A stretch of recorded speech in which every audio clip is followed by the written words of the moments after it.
right, welcome back to the party, everybody. This is Morty, and I am your host, Lunch, aka the Indian Jesus, here to resurrect the second coming of common sense. Everybody hit that like and subscribe. You know I would do it for you, and let's party. Big shout out to the replay gang. So thank you so much for coming back to watch this, even though you missed the live party, guys. Make sure you are here every Monday, Wednesday, Friday, 8 p.m. Eastern, and sometimes whenever I feel like it.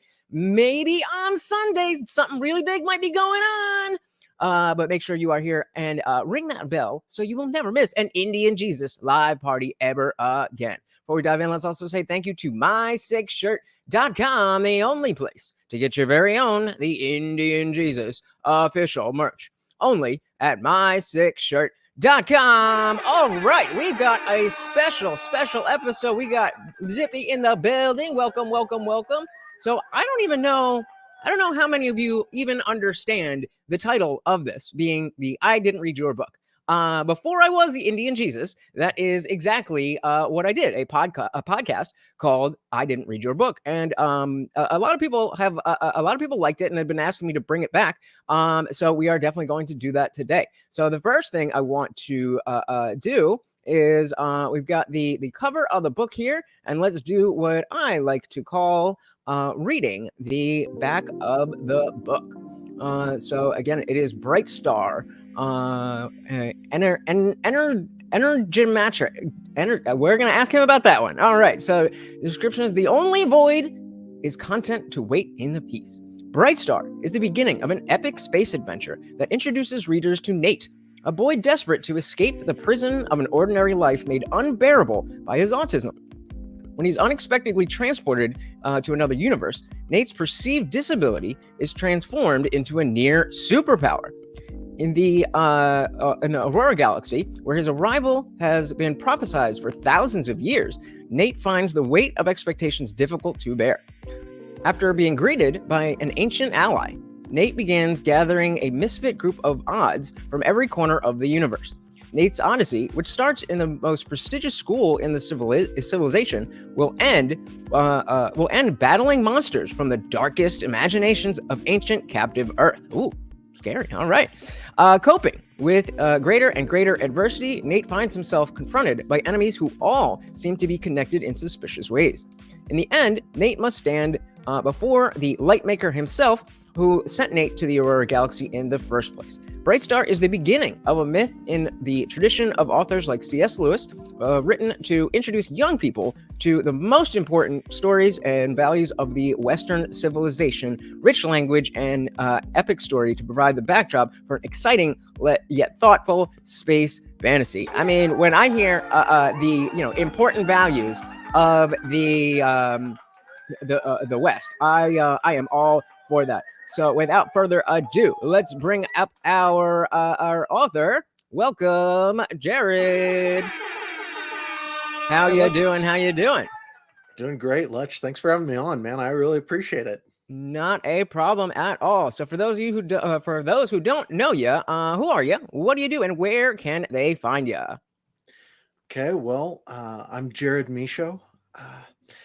I used to do things like cut big pieces of metal into little pieces of metal for a job. And when I quit that about 1.5 years ago, I started writing this book. I had been writing on and off since I was 7 years old. Started the Energemetra 6 universe story when I was 12 or so.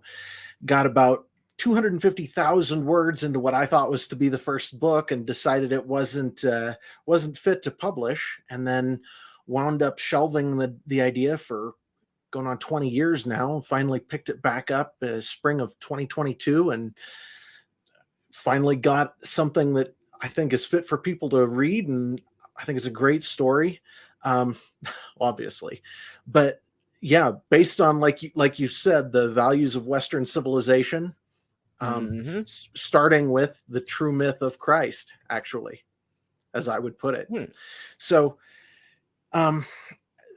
what I do right now is basically that. I live in Wyoming with my wife and 6 kids and write stories right now. And, there may be a time when I have to do something other than write stories, but for right now, this is what I get to do. And this is amazing. Yeah. And as long as you're doing it, never working a day in your life, right? So first thing is the subtitle. What is the word? Energemetra 6. Energemetry and one more time. Okay, it's Energemetra 6. Energemetra 6. Energemetra 6. Got it. All right, there we go. Bingo.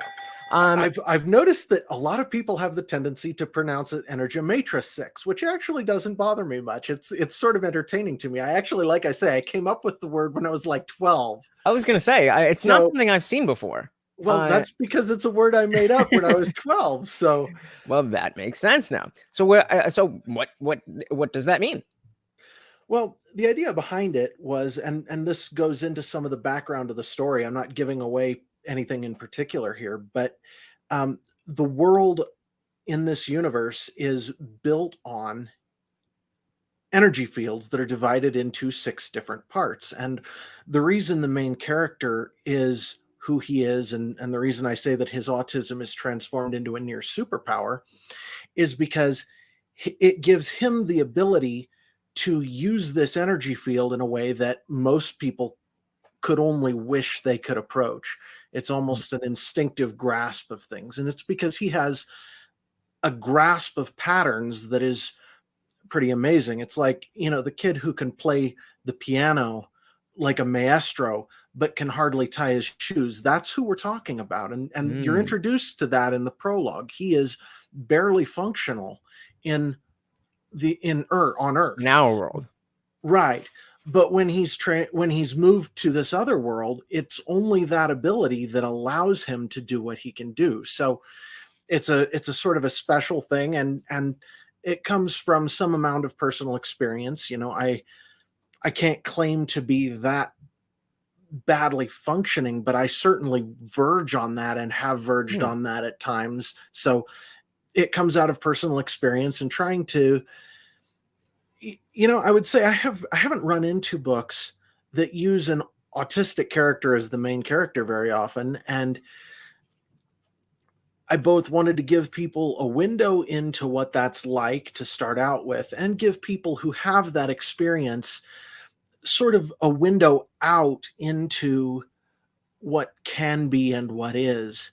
Because I believe that God made each of us to be very special and unique, and that we're not made wrong, that each of us has a purpose. That's what I believe. So fair enough. I'm sure, as many of you know, I am an atheist, but I do, the values, as we were saying, the values that drive Christianity, I do believe are the values to drive a good society. So what are those? So and I watched a big chunk of your commentary on the debate with Ben Shapiro, and I really appreciate that you respect. What would I say? You don't have any particular built-in hatred of people who believe differently from you or who believe in God. And I actually really appreciate that. So yeah. No, I mean, it's the complete opposite. I was born into the Catholic Church. I got confirmed in the Methodist Church, and I was sorry. super. Yep. Yep. And so once I went to school for psychology, and between leaving that the family ritual of just going to college, getting into drinking and partying and all that stuff, plus I'm studying psychology and philosophy, and you put all that together, and it just kind of showed me a different way to look at things. I have a couple of. You asked where people can find me, and to play off of that just a little bit, there are 2 main things that I do right now. One of those is this writing thing. And for that, you can find it at e6universe.com, the letter E, the number 6, universe.com. That's the main website that covers all of the Energemetra 6 stuff. You can find the Brightstar there. Anybody who wanted to actually buy a copy, you could do that there, though it's actually not available in bookstores until April. So we're actually way out ahead of that right now, but it's a perfect time to sort of introduce people to it. And then the other thing I do is it's under the Modernapocrypha header. I have modernapocrypha.com, and on Twitter, one of the places you can find me is at Modernapocrypha. And that'll be in the description below as well. Absolutely. And what I would say is that, to me,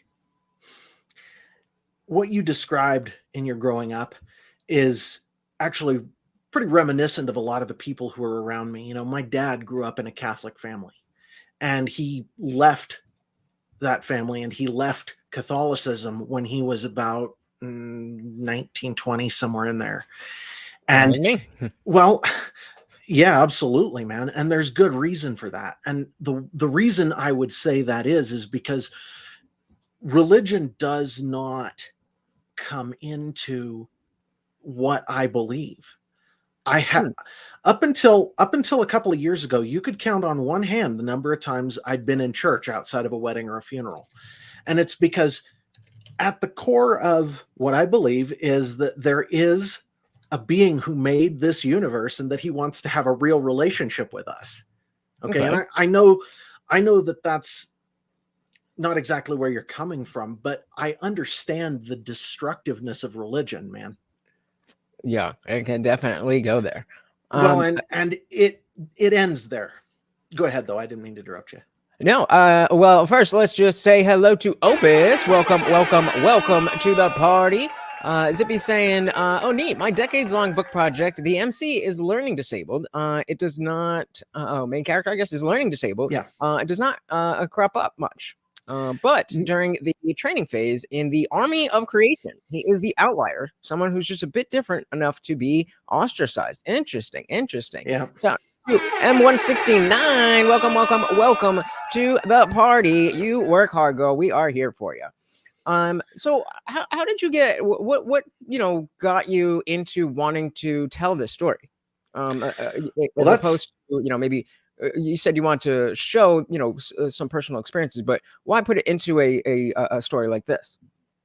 Well, there are about 20 things that go into that. One, if you want to start all the way at the beginning, it comes out of the fact that I had a difficult growing up time and that imagination was my escape, right? I know I'm not unique at all in that. That's a lot of people. Not. So the world was born in that. But why I want to tell this particular story, this particular way, is because I think people need hope.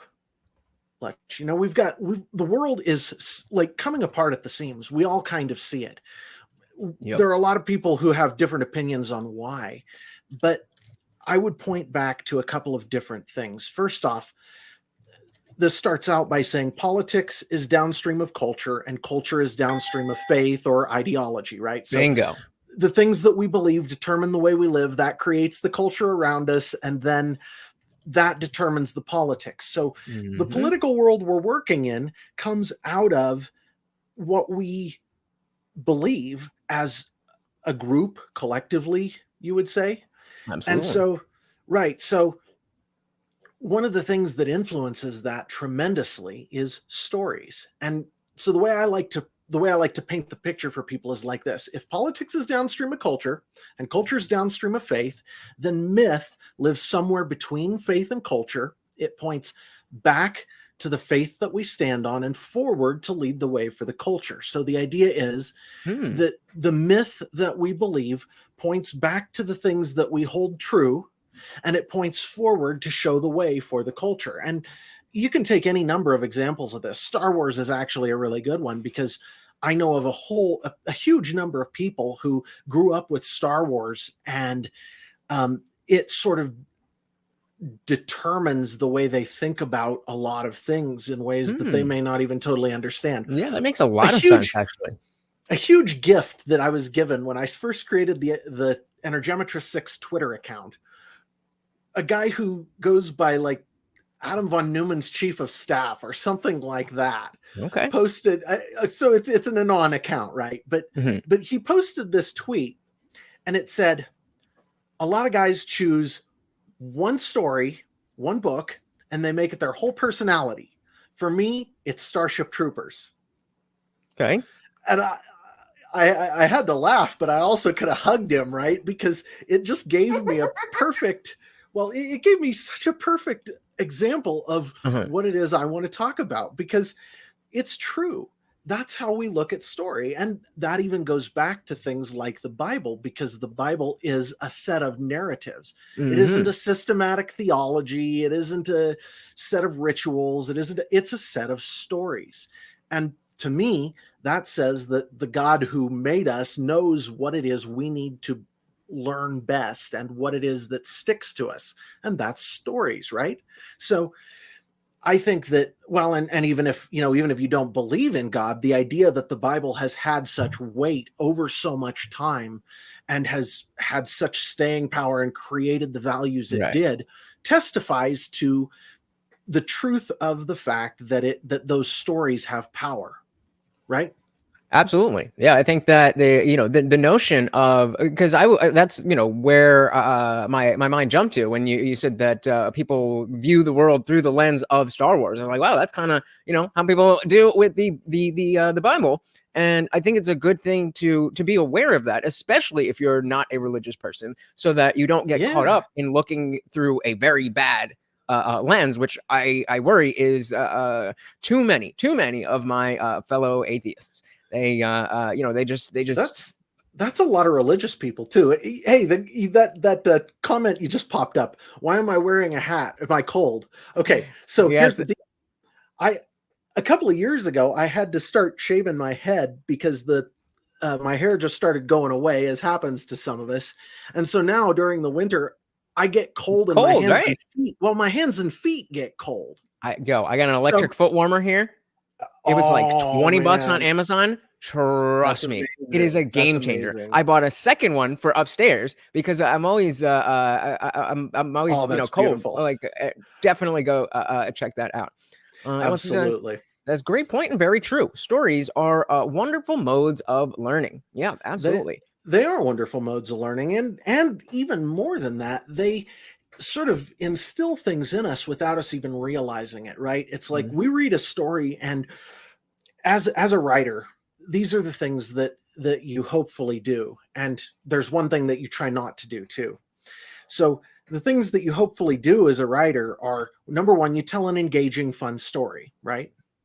Number two, you try to get people to identify with your characters. You try to put some of yourself into the characters to get people to connect with them, because that's what makes people really enjoy a story.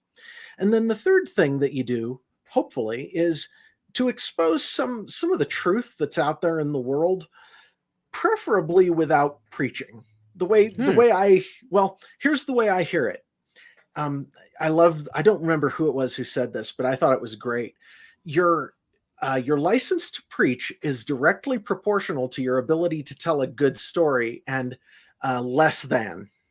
Interesting. Okay, can you say that one more time? Your license to preach is directly proportional to and less than your ability to tell a good story.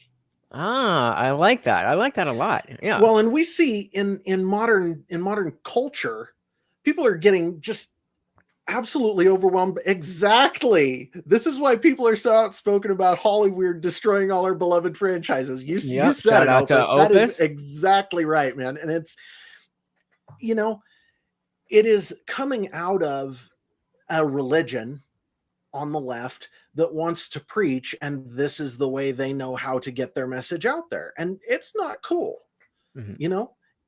As I say, our license to preach is directly proportional to our ability to tell a good story, and less than. I like that. And so the other thing that this book came out of was my desire to tell good stories for my kids' generation. I have kids from 14 all the way on down, and what am I going to have them read? Good point. So I guess to kind of get a little more into you, Ian has a great question here. What religion is he referring to? So we were talking vaguely about Christianity before, but we're on YouTube. We're on YouTube, and I'm not going to get you in trouble, Lutch. Go for it, brother. Go for it. All right. We're talking about the rainbow agenda. The LGBTQ plus agenda is an American religion that is speaking out through a lot of what's going on in Hollywood. You could call it the woke religion. And that's right. The left religion. That's what we're talking about, ruining Hollywood. And absolutely. Yeah, absolutely. And so, the idea that stories are a good way to counteract this. And this is definitely something that the Daily Wire has, been working with. And, they have their new Snow White coming out with Brett Cooper at the same time. And, I covered when he was on with Tim Pool, and, just talking about how we forgot about how these stories are important. We forgot about, just the value of understanding that beauty is a good thing. It's like even things as basic as this, we've seen to have, just lost our values. And so, well, and stories, it goes something like this. agree. Yeah, well, you're right, Ian. It is an off element, but the idea is just that there's a set of ideas there that sort of coheres together. Opus I am too. I'm really looking forward to Pendragon. Yeah, the Pendragon stuff. I'm looking forward to it. That should be totally cool. And I actually really admire Jeremy Boring too.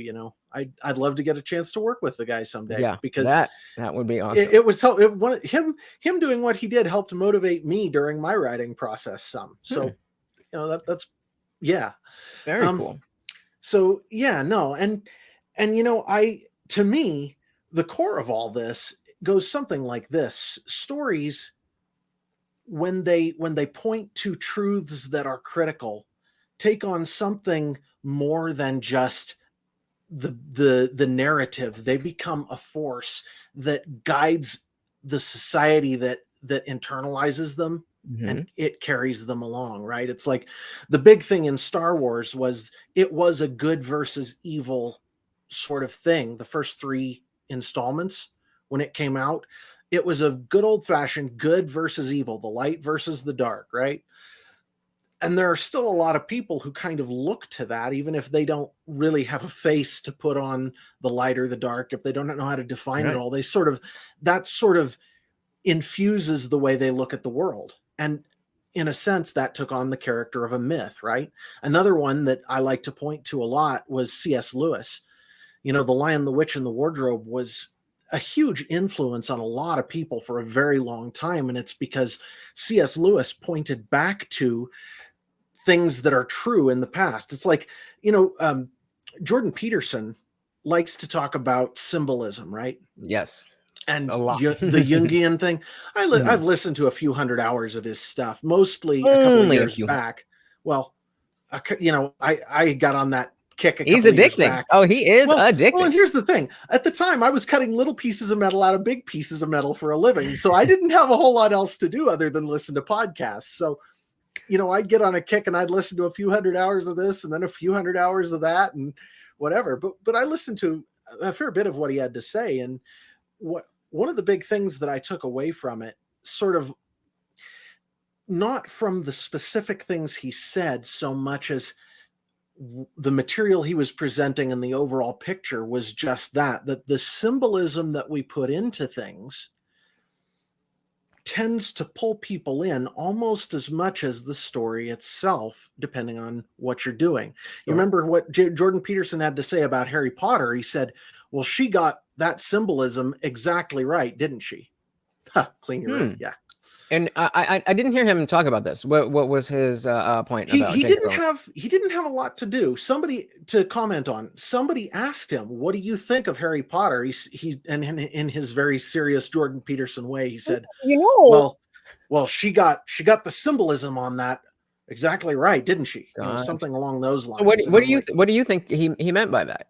And because I get what symbolism is, but what aspects of Harry Potter do you think it made Jordan Peterson come to that conclusion?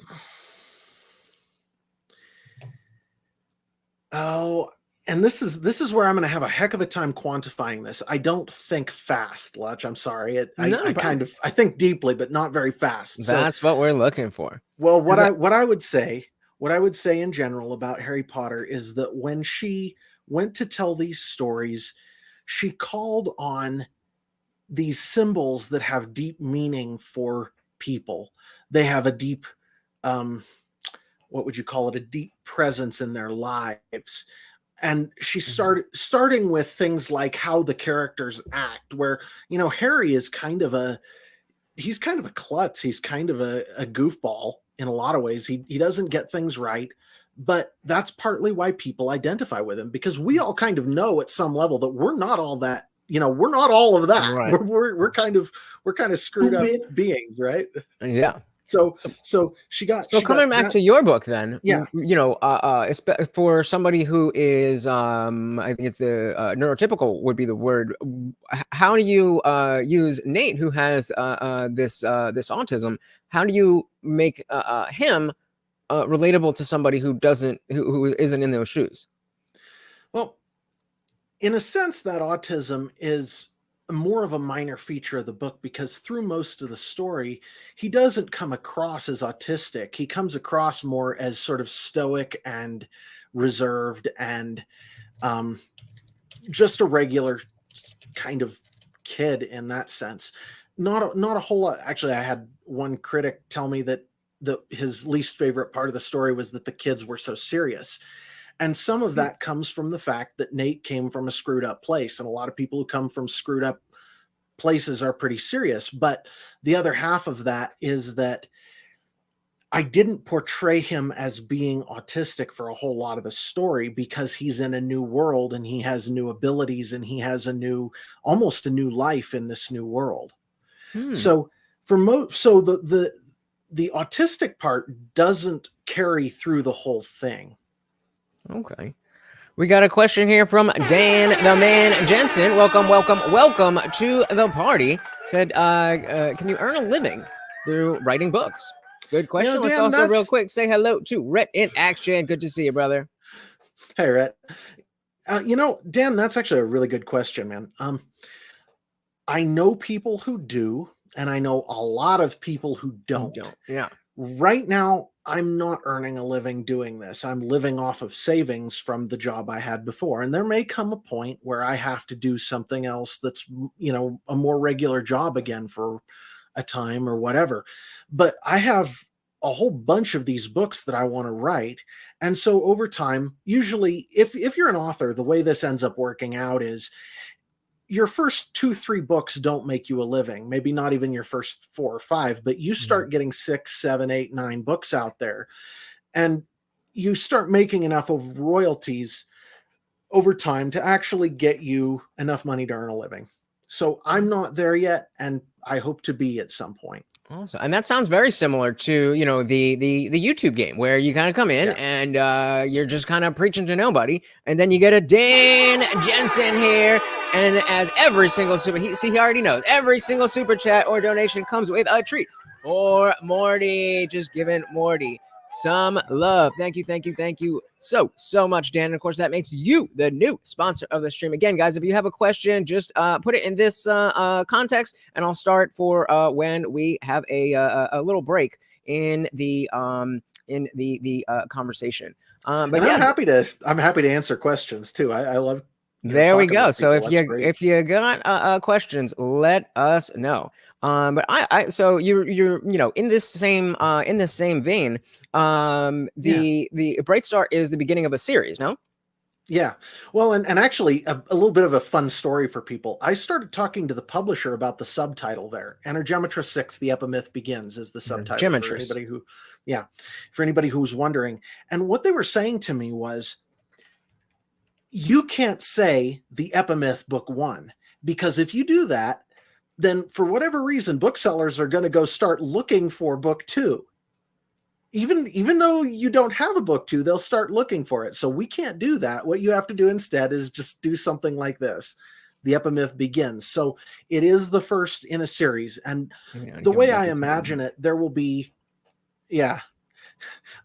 hopefully 5 or 6 books in the Epimyth, in the first series. But the Energemetra 6 universe is already big enough and expansive enough that other people are already writing.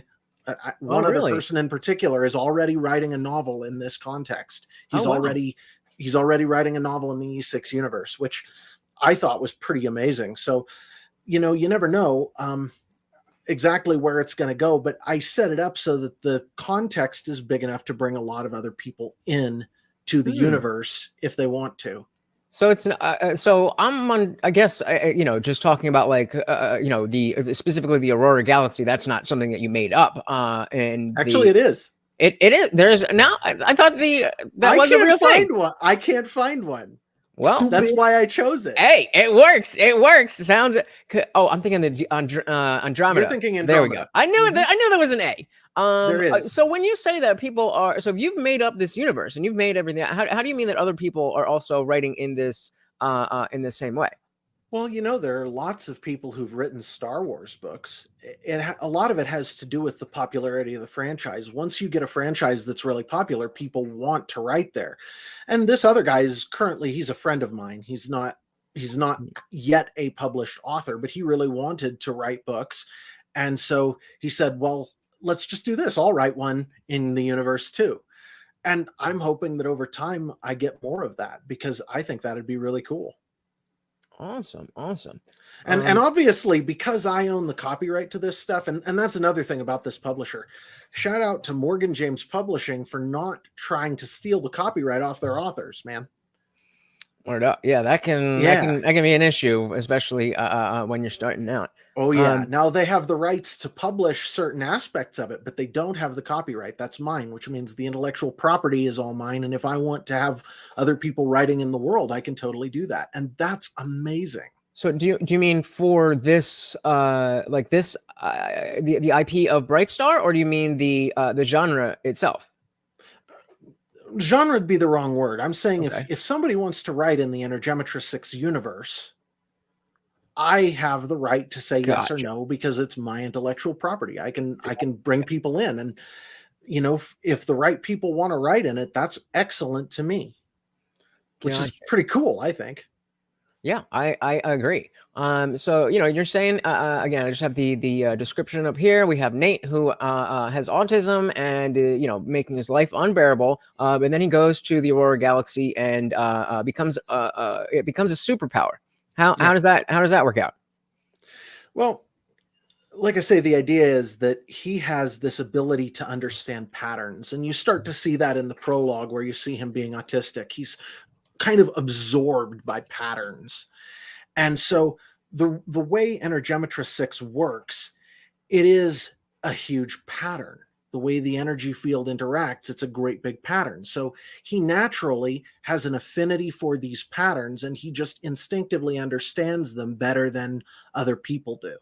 It's almost like it's similar to that the Doctor Strange thing, where you can see all the possibilities, and it's like I can see all the patterns. So if we do this, the last time I saw that, things went really well. So let's follow this sign, something like that. Something obviously like that. No, you're talking about. Think of it in terms of the Force, right? In Star Wars, people use the Force, or if what's his name, Robert Jordan's Wheel of Time stuff, how they weave the one power. Gotcha.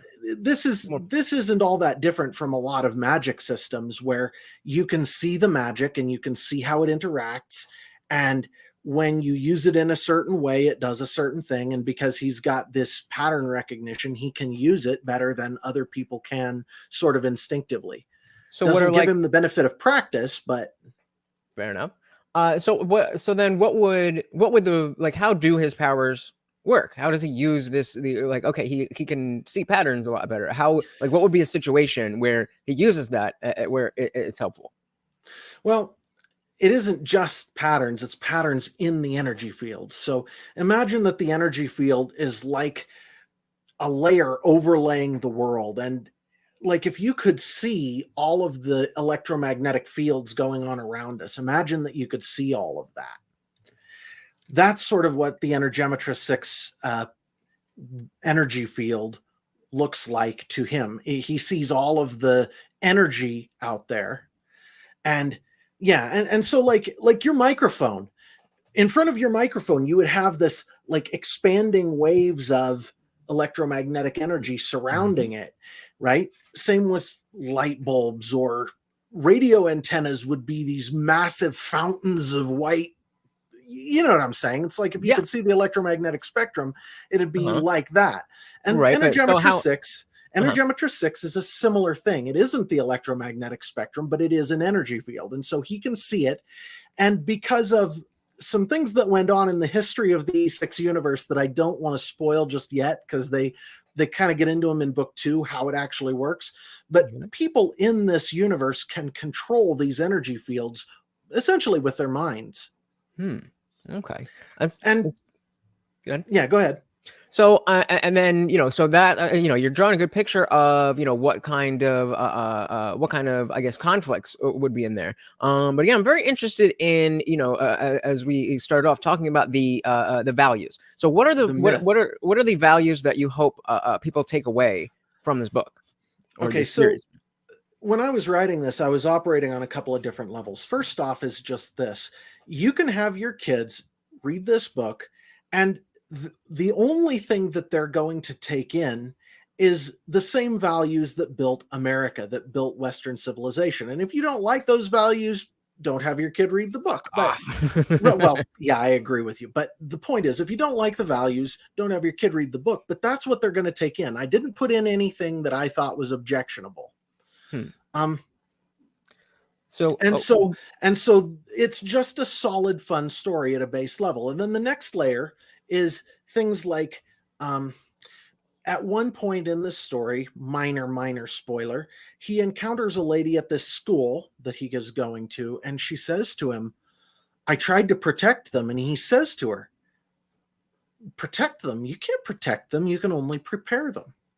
So one of the things that I find, one of the things that I find with a lot of parents is they try to protect their kids from the world. And you can't do that, because when they get out into the world, they go absolutely hog wild crazy and do things that take them into the values that are totally against anything rational and good, right? So instead, you have to sort of prepare them to be in the world and get them, teach them what the world is like in an environment that isn't totally destructive to them. That's it. Yeah, that's very interesting. So, I forget what it was. I was just watching something about, what was it? I was just watching something about expecting kids to all of a sudden be able to handle the real world when it's like you've been snowplow parents the whole way along. Yeah, that's right. There's a lot of middle school teachers talking about how the kids are not prepared. They can't do the schoolwork that they should be able to do at their age because they haven't ever had to do anything. They don't have boundaries. They didn't have rules, and so now to just shove them in a room and say you got to do this and expect that to work, probably ain't gonna work. That's exactly right. Well, and here's the other thing, okay, so I was homeschooled all the way through, and one of the things that I ran into in this is a lot of people who sheltered their kids from everything. They sheltered their kids from everything, and then their kids grow up, and either they turn into a religious fanatic, or they turn into all the way around other side. Exactly. Right? Yeah. That pendulum, right, man? Yeah. And I mean, I definitely, I'm an example of that. I mean, now I just turned 34, so I've kind of, my pendulum is settling. But born into the Catholic Church, and then out of school, I had a bout with drug addiction and partying and all that stuff. And I went very far away from religion, but also the values of religion. Even though I still the values you grew up with, yeah, right. Even though I still held them, it wasn't something that I was like, "Hey guys, we should all be caring about the family unit." Like I that wasn't. And now I'm coming back to like, okay, I still don't believe in a God or any of that stuff, but all the story, like all the bottom line of all these stories, I don't really care if you think it's real or if it's fake, as long as we agree that the conclusion is what we should take out into the world. Good with me. Good with me. Well, and I do think it's real, and that's where the third level, and just to finish up that second level real fast, that one instance I just pointed to was just one instance of many in the story where I had an opportunity to say something that I thought was, like you said, based. The idea is just something that's of value, something, a little nugget that I discovered in my own journey, and the opportunity presented itself. I'm like, oh, that's cool. I can pop that in there. That's valuable. Yeah, and then like Red is saying, it's like I'm glad my parents show the actual world to me. He's a little bit younger and kind of getting into that place where if your parents didn't prepare you, that you'd be like, oh, things aren't like you said. And again, for somebody like me, then it was a shock. And I like you said, I went all the other way, and I went completely the other way. And only now in my mid-30s, I'm like, okay, maybe I should get my life together. Yeah, Oh man. yeah, Zippy can write. 17,000 words into a side story, 5 or Yep. 6,000 edited, mostly finalized. Yep. The main book project has nearly 40,000 in draft, and not even done with chapter 2. You know what Wow, we call that? We call that scope creep. You're pulling in scope too creep. much, man. You're pulling in too much. You're going to end up with a story that's 1,000 pages long, and nobody wants to buy that for a first novel. Huh. That's great, though. Okay, so here's the fun thing, though. This Brightstar story should be like 1,000 pages long, but what I did is I wrote it kind of episodically. And Mm, so what you do is you pull however much of it you need to out, and you set it down as the first story. And another bit of fun story, this actually started out 110,000 words long. And I sent it to the publisher, and they're like, for young adult fiction, we can't do that. You need to it's too be much, right? 50,000 words or so. And I'm like, okay, whacked Let's it just in take this half. part. Yeah, okay. Well, I whacked it in half, and now I have 2 books. So the second book's already written, guys. Nice. So nice. if you want to read There you go, Brightstar, you read Zippy. the first book, the second one's already written. You can write my publisher and scream at him to get the second book out there. There you go, Zippy. So each chapter can be its own book. Almost, you could put out an encyclopedia. That's what a lot of this ends up in. If you really love the story, it's like, I can tell Zippy loves his story. So if you really love the story, that's the way it ends up being, right? So Definitely. yeah, no. And I think, anyway, that's sort of the second layer. The third layer is really where we're going to get into the values thing. If you were to read one of the Gospels and then read Brightstar, you might go, oh, I see what you did there. Mm-hmm. Because what I'm doing is it isn't an allegory, but it's an echo. And the pattern that I wrote this on is something like this. If a Christian were transported to another world and had to live out the life of Christ in a different context as an imperfect being, not set to remove all the sin from the world, but to fix a different problem in that universe, what would that look like? Marcus Aurelius said, what we do echoes in eternity. And the way I see it, if what we do echoes in eternity, then what Christ did is going to echo in eternity louder than anything else. And that means that my story has echoes of that story, of that myth in it.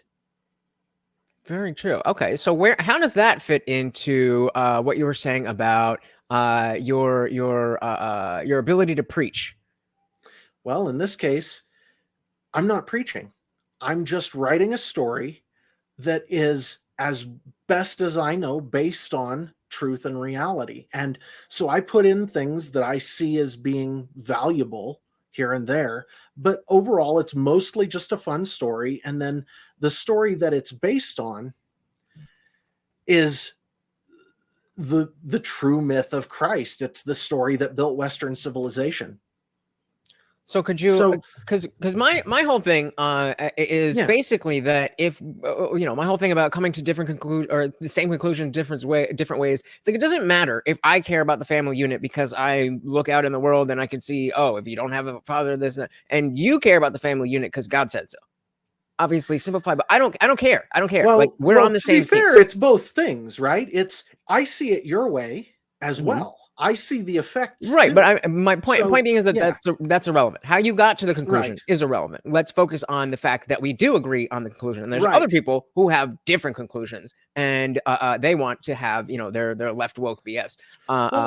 Here's what I aspire to. Here's what I aspire to, and I can't claim to have done this perfectly. This is all anybody can do is just try their best, and that is you look out at the world and you try to make it so that the work that you do has some of what you see out there being true put into it, so that it isn't preachy. It just gives you a picture of what's true, sort of distilled down in the fiction. So let me take you to a different author. There are a lot of people who understand Lord of the Rings, right? Who know Lord of the Rings, right? That's a huge deal. Right. This is the closest thing we have to a myth right now that has the values of Western civilization built into it, that does exactly what I've tried to do in Brightstar, but does it in a way that's not obnoxious.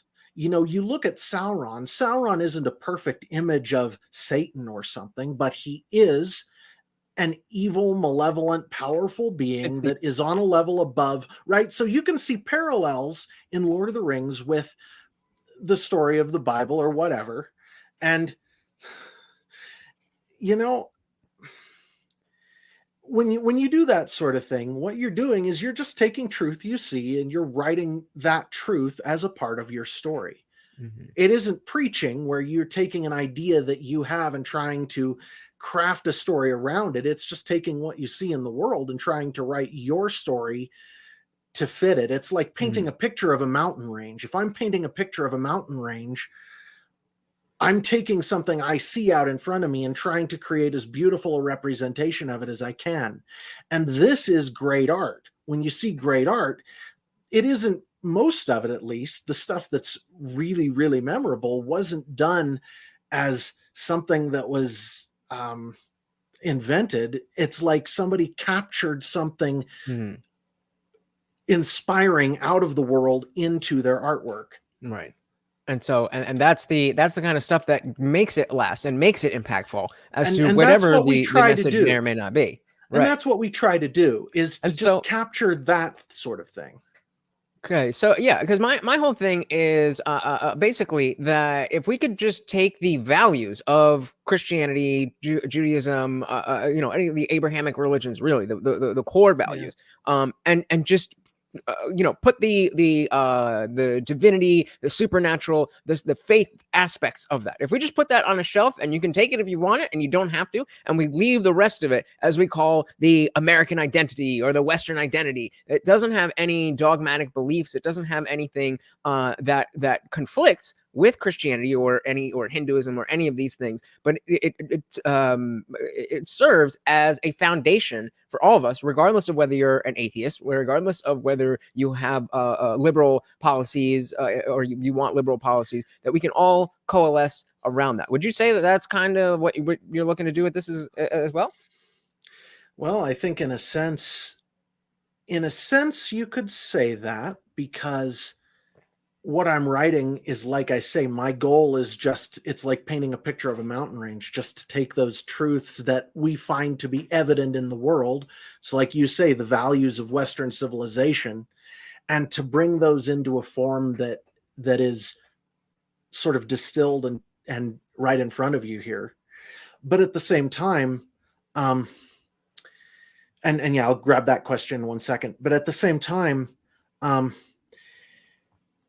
here's where you and I are probably going to end up disagreeing. If there are real spiritual beings out in the world, both good and evil, then that means they're going to be messing with, the evil ones are going to be messing with your attempt to instill those values in people. And unless you have the good ones on your side and you're operating in their framework, then you're going to fail, man. And that's where we're at in Western civilization right now, is there are Yeah, real spiritual beings out there that are screwing with us. yeah, and I totally agree with that. And I just see that there is a lot of spirituality can come from that which is very banal, and the idea of just like the notion that people will toss out the idea of the Big Bang and evolution, just be like, well, it's so beautiful and things are so amazing. It's like, no, that's what makes it even more amazing, that somebody didn't put this all here, that it happened like this. That's the beauty in it. And so regardless Mm. of which way you come from, if you see beauty in the world and you want to preserve that beauty, then we're working Yeah. towards the same goals. Yeah. So before Okay. we move So on real quick, real quick, yeah. that question. So right now, if you go to the website, e6universe.com, you can actually get in on the eARC. And what that is it's electronic advanced reader copy. And that means that the whole book is available for free right now for people who want to pre-read it. And the reason for that is because I would really love, click on Brightstar there at the top of the page. Just, close that. You just click on the Brightstar there. It should be Here. Yeah, just click that there. And you see the link right there. You can get a free eARC copy for a limited time right there if you want it. And the reason for that is as a new author, I have zero audience. I don't have a wide social network. I don't have a lot of friends. I don't have a lot of money. I don't have a lot of way to push this. So I'm just offering it to people to go take a look. And if they like the book, tell a friend about it. Leave me a review on Goodreads. Leave me a review on Barnes and Noble. Those are the best things you can do.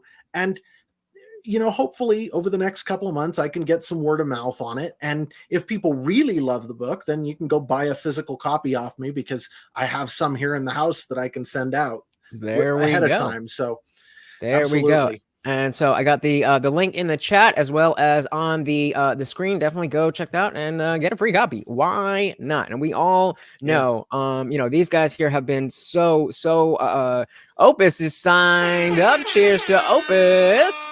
Awesome. Let's cheers to that. Thanks, cheers Opus. To that. Yeah, man. No kidding. Dilly. Yeah, I mean, these guys have been so supportive of me. And it was the same thing that, like you're talking about. Like, I would come up here and, I was doing this show off my laptop and just up here talking to nobody. And it's like, and it's just like, all right. Okay, so I told you the Modern Apocrypha thing, right? Mm-hmm. Thank you, Opus. You know what?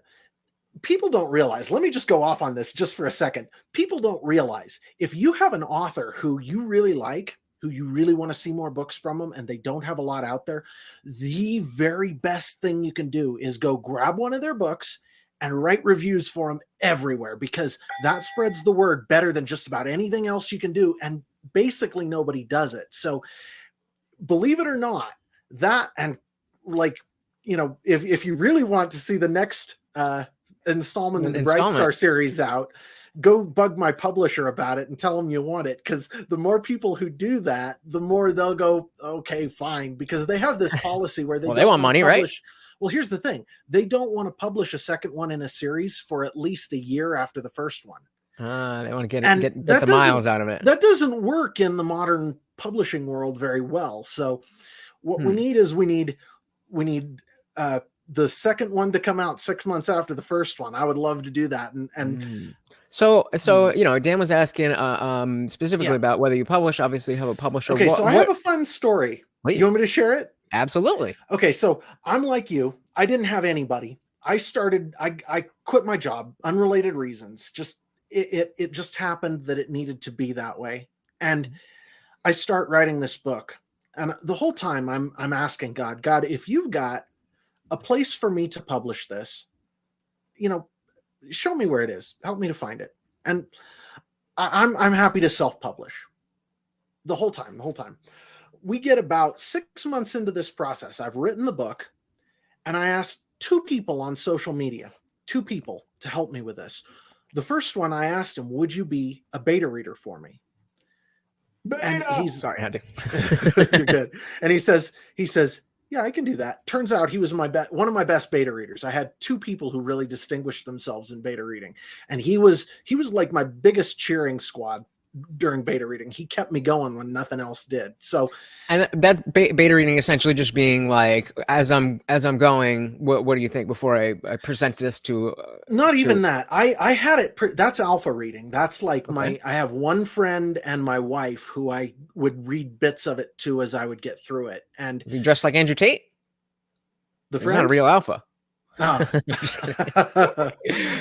That's all these days when you hear alpha, you know what they say about alpha. You know what they say about alpha. It's all buggy and it's not ready for public consumption. You need beta to be ready for public. There consumption. You go. So when it comes to alpha to Andrew Tate, he's just buggy and not ready for public consumption. Not quite he might be the top G, but not the top alpha.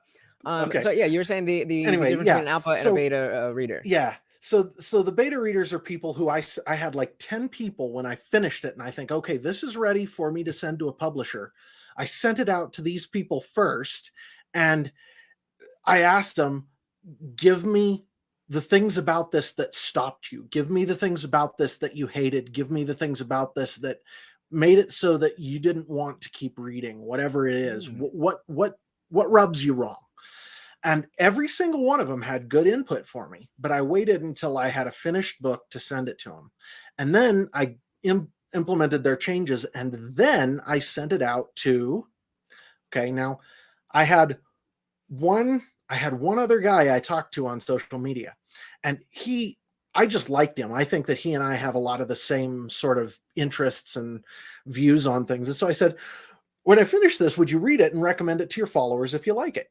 You know, natural thing to do, easy confidence builder for a first one. He says, yeah, I think I could do that. You know, my uncle's a publisher, right? Hello. No, I didn't know that. Thank you. Right? Because it's like when something drops into your lap like that, take advantage there's of it, no yeah. accident in that. At least I don't think so. We could get down that road. If you want to go down that road, we could definitely go down that road. But I guess I am interested in generally, without getting too granular about it. What when you your religious beliefs, you had a reaction when I said that I was born to the Catholic Church. So what do you would you have a specific title of yours? Is it just like kind of religious or generally Christian, but not really specific? Most of my extended family, most of my mom and dad's family are still Catholic. Okay. And so when you say you were born Catholic, I understand what that means. And I know what religion does. And if you ask me, religion is actually an implementation of those evil powers that are against us in this world. Bingo! He said it, not me. He said it, not me. And I am a Christian. And that means that I have a relationship with Jesus Christ, and he saved me. And man, I got to tell you, I was headed down a really bad road when I was a teenager. I was headed to be a guy you see on the front page of the paper because he's done such bad things. And I asked God, I didn't want to. I wanted to do bad things. And I asked God, don't we all? Take this away from me. And 2 weeks later, this had been festering in me for 2 years, man. It was like taking over my life, everything. I asked God, I don't want to pray this, but please take this away. And 2 weeks later, it was gone. He saved me. So, it's one of those things where we could talk about the logic. We could talk about the ideas to the end of time. And I'm not going to change your mind, and you're not going to change my mind. Right. What changes our minds is if I personally have an experience that touches me so deeply that I can't get away from it, that's going to change my mind. Absolutely. And I would assume the same would be true of you. Yeah, absolutely. And that's precisely why I am in no position of wanting to take religion away from people, because I do believe that there are real benefits that people can get from it. That doesn't mean that there can't be negatives as well. But let's make a bit of a distinction here. When we talk about religion, we can use two terms. We'll use religion and faith in this case. Okay. Faith in God is something that brings you close to his person. Religion is a set of rules that you have to abide by that may or may not actually have good effects on your life, and probably are going to end up chasing you away because you're going to see all of the inconsistencies and hypocrisies and difficulties and troubles. And I am totally with Zippy on this, because I have never seen a case where religion gets too organized and doesn't turn into a disaster. I like that. And again, so it sounds like, and so Opus is saying spiritual versus religious. Not quite, because the faith is the act of your relationship to whatever it is you have faith in. Whereas like Jared spiritual said, well, and here's the thing about spiritual versus religious, and this set of terms has sort of been polluted in a lot of ways. And here's why. If there are good and evil spiritual forces in the world that are acting, spiritual just means that you interact with one of them that looks good to you. Okay. And a lot of those things, if you believe the story of the Bible, then those evil things made their whole platform lying to people. So if you're spiritual, the chances are you're going to wind up talking to one of those evil things, and it's going to lie to you and say the things you want to hear, and get you to a place that is probably better than some other thing that you can see being possible, but not the best for you, where the creator of the universe wanting to have a real relationship with you is what I would term faith. If you have faith in God, then you'll find your way to him because he actually cares. Mm-hmm. Yeah, and I think, for the Christians out there, for like, you guys know my position is that I am spiritual in the sense that I do believe there is something extra physical in the universe. I'm not ready to call it a being and consciousness, but I believe that there's something, and Sure. we may come to a point where there's no meaningful difference between spiritual and religious. Can I just issue a blanket challenge to anybody who's in the same position you are? Let's go. Ask him. Say, Every day. If you're real, show me. Every day I do. I have a video on my phone. Kelly Green, one of another big supporters, we were in the after party, and I'm like, hey, every day I am looking for the truth. He was like, do you mind if I pray for you? And so it's definitely Sure. Well, and here's the thing.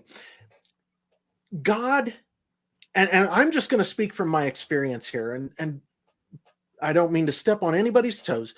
God does not have the same path or the same anything for any of us. He is the God of individuals. He has an individual, he'll meet us where we need to be met when we're at a point where it's time.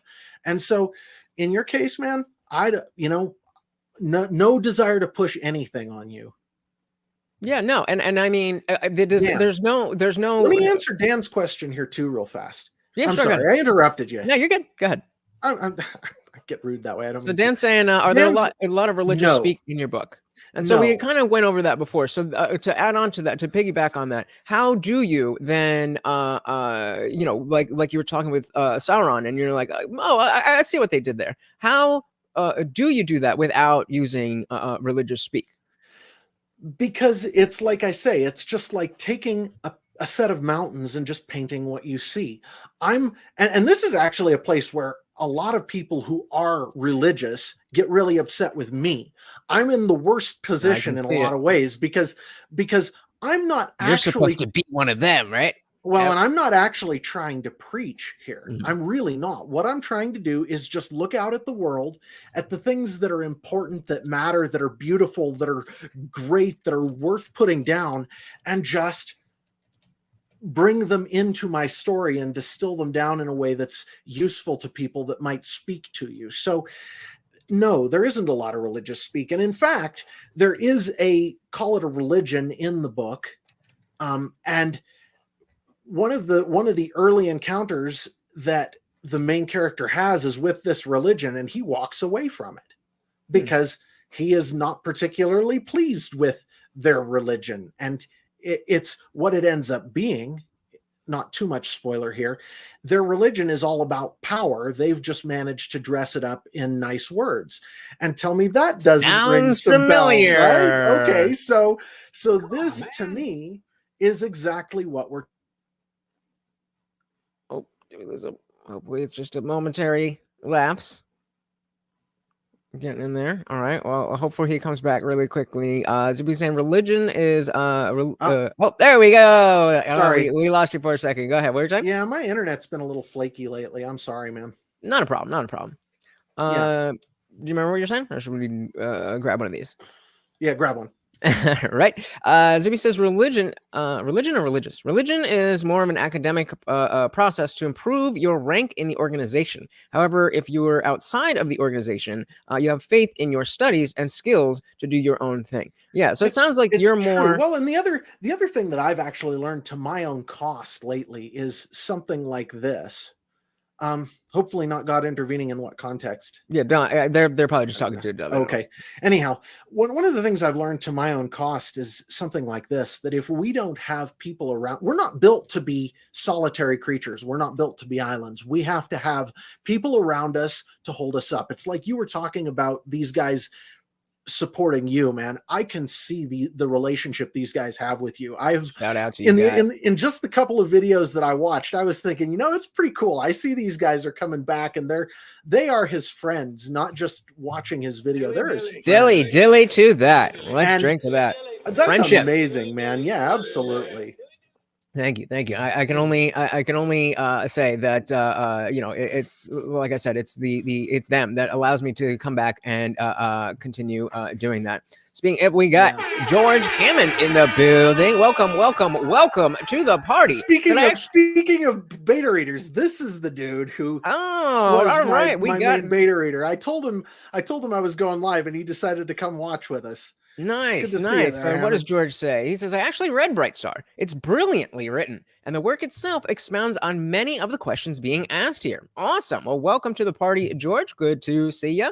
Like I say, one of my main cheerleaders, and I couldn't have done it without him. Awesome. Very excited to see where that goes.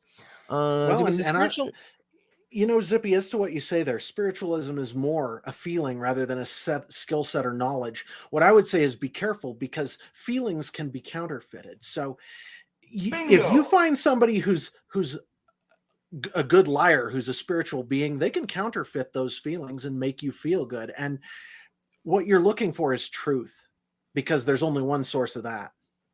Yeah, and I mean the idea of this connection to that whatever right now, it's very ill defined, and it is very likely that we get to a place where there's no meaningful difference between what we understand scientifically and what we understand spiritually. That's very that's a very realistic. I actually think that this is an interesting point, and let me just toss this out here to you and see what your response is. I actually think that the way this universe is created is we have to have faith in something, because without it, we don't even know what we're doing. Like, you have faith that you are sitting here talking to me through a microphone, right? You have faith in that. You believe that. Yes. I have faith prior to that in a creator who made everything. And without believing something, there is no way. And I was actually reduced. Well, and yeah, exactly. And I was reduced to a point where, when I was a teenager, where I was like, how do we know anything? How do we believe anything? How do, and my dad's like, dude, come on. Real quick, Zippy, that was not aimed at you, okay? That was part of the comments that I screenshot the other day with was it yesterday? The dude who was like, "Oh, you're being mean," under your comment. That wasn't about you. It was about moving the letters around. So get it, not everything's about you, okay, Zippy? Not everything is about you. It's unless you're Donald Trump. Well, possibly, but hey, when you're Donald Trump, then you're Donald Trump. So, well, right, then everything is about you. Hey, there's only one Donald Trump. There's only one Donald Trump. I used to hate him. I don't necessarily love him, but hey, certainly better than Biden. As you can see, I will take opportunity to say just about anything. I'm not. Yeah. Fair enough. Zuby says, "Oh, no doubt. Trying to define spiritualism is a bit more. If anything, it's a starting point, a belief in something more." Yeah, I think that's really why we all have to start somewhere. Yeah, and I think that's why it's a good thing to just say, maybe we don't always have all the answers here, but if we can sense something there, let's continue trying to understand. And I don't think those are in conflict. The second you have all the answers, you're doing better than me, man. Yeah, I don't think any of us has all the answers. Never trust anybody. Actually, Opus, there's and let me just point you guys to this. You will find this really entertaining. There's an interview on Tim Pool. I think it's episode 41 to 44, somewhere in that range, of his culture podcast, where he's interviewing Sovereign Bra, Donnie Darkand, and one other person. They're going through evidence for why Donald Trump could be the Antichrist. It's a very entertaining watch. It was a little out there for me. I caught some of it, but I was all right. It's definitely a fun watch. It's definitely a fun watch to see different perspectives, for sure. Well, and I got to be honest with you. I like the approach that Sovereign Bra took there. I think his name Chase. I don't know. Anyway, I like the approach he took there, because basically what he said was, well, if these other things happen, then we'll have to be paying attention. But until then, we just kind of don't know. Yeah. And I mean, that makes sense. And it depends on the context. But if you don't know what you don't know, then trying to pretend that you know it, or trying to game plan with incomplete information is not necessarily a good thing. I mean, you obviously want to do the best with what you got. Pretending that you know things you don't is one of the biggest ways to show people that you're a fraud, because you can smell it. Yeah, and people are weary. Maybe not weary enough, but there's an instinctual pushback again. Maybe not pushback, but what's the word? I guess skepticism of somebody who's too sure of themselves, Yeah, and I think that's very justified. I think it's very I justified. I agree with you 100%. And well, and not even just that, but people who, not just that they're convinced of an idea, because being convinced of something, we all get wrong at some point, right? We, Mhm. we all do things wrong. We all say things wrong. I'm certainly no exception to that. But just because I'm convinced that I think something doesn't necessarily um it's not at the same level as pretending to know something that you actually don't know. People can smell that. It's Yep. like saying, what comes out of that is phony. You're a phony. Yeah, and I think that it's refreshing when you can be the person who is an authority on what you're talking about, but also you're a human. So sometimes you get things wrong, and you're just like, oh, all right, I was wrong. Or Yeah. a lot of times I'll try to a lot of what we talk about here is specifically the way we talk to each other. And so sometimes we'll be talking about Yeah. something, and the type of conversation is something that's right up my alley, but the content of the conversation may not be something that I know a lot about, and so Sure. then the guys in the chat will definitely help me out in terms of being able to fill in information. I mean, speaking of, with all this with what was it, the I completely forgot what I was going to say, but with Hamas and Israel and everything, Mhm. I wasn't really too well read, at least recently, on the conflict. So I brought Yep. a couple people on, and the idea there is to hopefully show that when I say that I know something, there's a reason. I've done the legwork. I'm not out here just Yep. just preaching for the sake of being right. I'm Well, trying and to. and it helps a lot when we do this stuff. And like I say, I have the little podcast I do too. I've only get like 5 or 10 views per episode right now, and maybe Also that's all it'll linked ever be. But Also huh? linked in the description, guys. Go check Yep. the podcast out if you are Oh, enjoying what you oh, are listening to. I highly recommend the high signal there, but you may not. Yeah. Is a little out there. Well, it's like I say, it's it's pretty extreme in what it says and how it treats the Overton window. I don't have any particular regard for the Overton window, which means some of the stuff I say, people go, huh? It's like the title of my third episode is "The Second Coming is probably going to be called an alien invasion." Hmm. Interesting. Because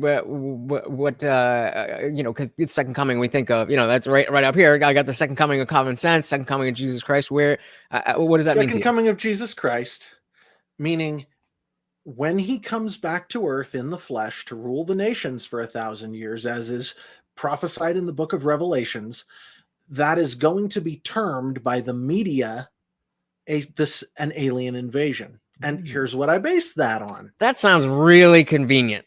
That sounds really convenient that we predicted this thing that absolutely cannot happen. Oh, now this other thing that sort of seems like it's the same, that actually definitely can happen. If it does happen, no, that we were right about that. The idea that because we're going to say we've come up with the word aliens for beings that are not of this earth, that if aliens come, that means that Jesus came back. Is Well, that the point? Is that what you're trying to tell me? that's well, that's only part of it. Okay. Okay. The other part of it is this, and this is a curious one. Um, we see in the Bible that it says that Satan and his angels were cast out of heaven into earth, Mm-hmm. and that happened sometime in the past, not now, right? Right. So what we see a lot of evidence of spiritual beings, but a lot of people see them as coming in flying saucers. A lot of people see them as the alien spiritual being thing kind of overlaps. So Or maybe if there's just none that's of that, and then well, UFOs are UFOs, and I mean, one of the cool things right? about that, actually, one of the things that I found really interesting recently is apparently a lot of these UFO sightings are when they're reported in the UFO community, they don't talk about the paranormal stuff that goes along with it, because apparently most of the time, and this, I just learned this recently, I've never had any experience with this and don't particularly care to, but a lot of times when these things are reported, the people who have this happen also have weird paranormal experiences that people would associate more with a spiritual experience than with a physical experience. It isn't just a physical thing, it becomes paranormal. And to me, that's a little too coincidental. But either way, just finishing the thought, if those beings were cast into Earth and they've been here the whole time and they're actually manipulating things, then wouldn't it be convenient for them to say, if he's coming back, oh, this is an alien invasion and you need to ally with us against these horrible invaders? I mean, it definitely does line up for certain. I think that the message of there's something coming and there's good energy and bad energy, I think is just so vague that you can map that really onto anything. And so I am certainly not in a position to say that that is not the case. I'm certainly not in that position.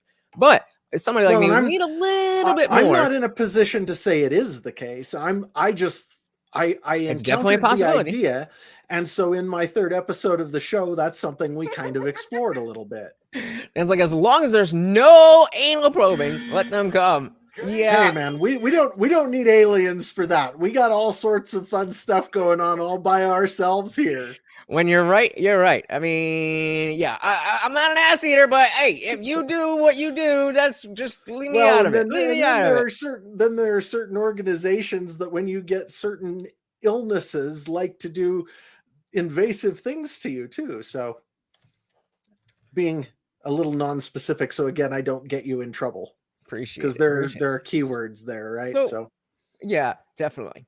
And speaking of which, make sure you join the Discord server if you are enjoying stuff like this. The party rages on over there 24/7. We are hanging out. I mean, it did go down for like 2 minutes before, but it's back up. And after every single live stream, we go in there for an after party where you're not stuck behind your keyboard. You're actually on screen with me and everybody else, just like this. You can cam up if you want to. You don't have to. Either way, it is a grand old time. Come and join us. Be happy to join you for that actually tonight if you want. Yeah, I'll send you a link and definitely get you a part of the party. That'd be cool. I'd enjoy it. So why not? I'm still not really sure what like I'm trying to get a picture of your faith, and so we've separated the words religion and faith. Okay, so here's the way I see it, and I can just kind of pull it down the ladder of reasoning that I go through and why I believe what I believe. I told you I had an experience in my teens when God actually saved me from something that was going on in my life and in my head. And when that happened, it confirmed for me things that I had understood to be true. But the logic to me goes something like this. If God is real and he did do that for me, then he actually must care about me. And so that means he wants to have some kind of relationship with me. And so I started looking for how he would do that. And obviously, when we look out in the world, we see that where most of the good things in the world have come from are, as you put it, the Abrahamic religions and their central book, the Bible. So I start reading the Bible, and I had before that as well, but at that point it took on more meaning for me, and I tried to live it as well as just reading it. And that's when this whole thing took on sort of a almost a dual sort of nature. I look out and I see a lot of religion out there where that's shit. Where that and where that comes from is people who want to have somebody to share this stuff with. That's kind of where it gets together, right? And then because we all need, like I say, we all need brothers. We all need people who are our friends, our supporters, our people who uphold us up. We need that. And so a lot of that's where a lot of this religion stuff starts out. But where it ends up is in a hierarchy thing where people are taking power over other people.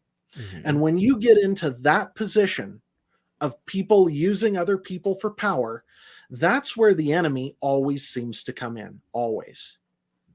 And so in my own life, I stayed away from a lot of that for a lot of years. I stayed away from anything that smacked of religion, and I would have fellowship with other people who believe similarly to me.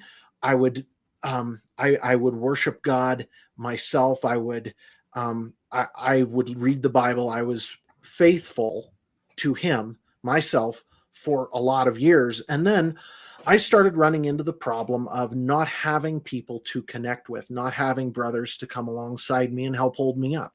Makes sense. And that came back to bite me in a big way when I was first married, and I tried writing this book to start with. I actually started writing in my early 20s when I was first married, and it didn't work out. And it was because I didn't have anybody to come alongside me and help me to see the places where I was getting stuck, So where I wait, was caught.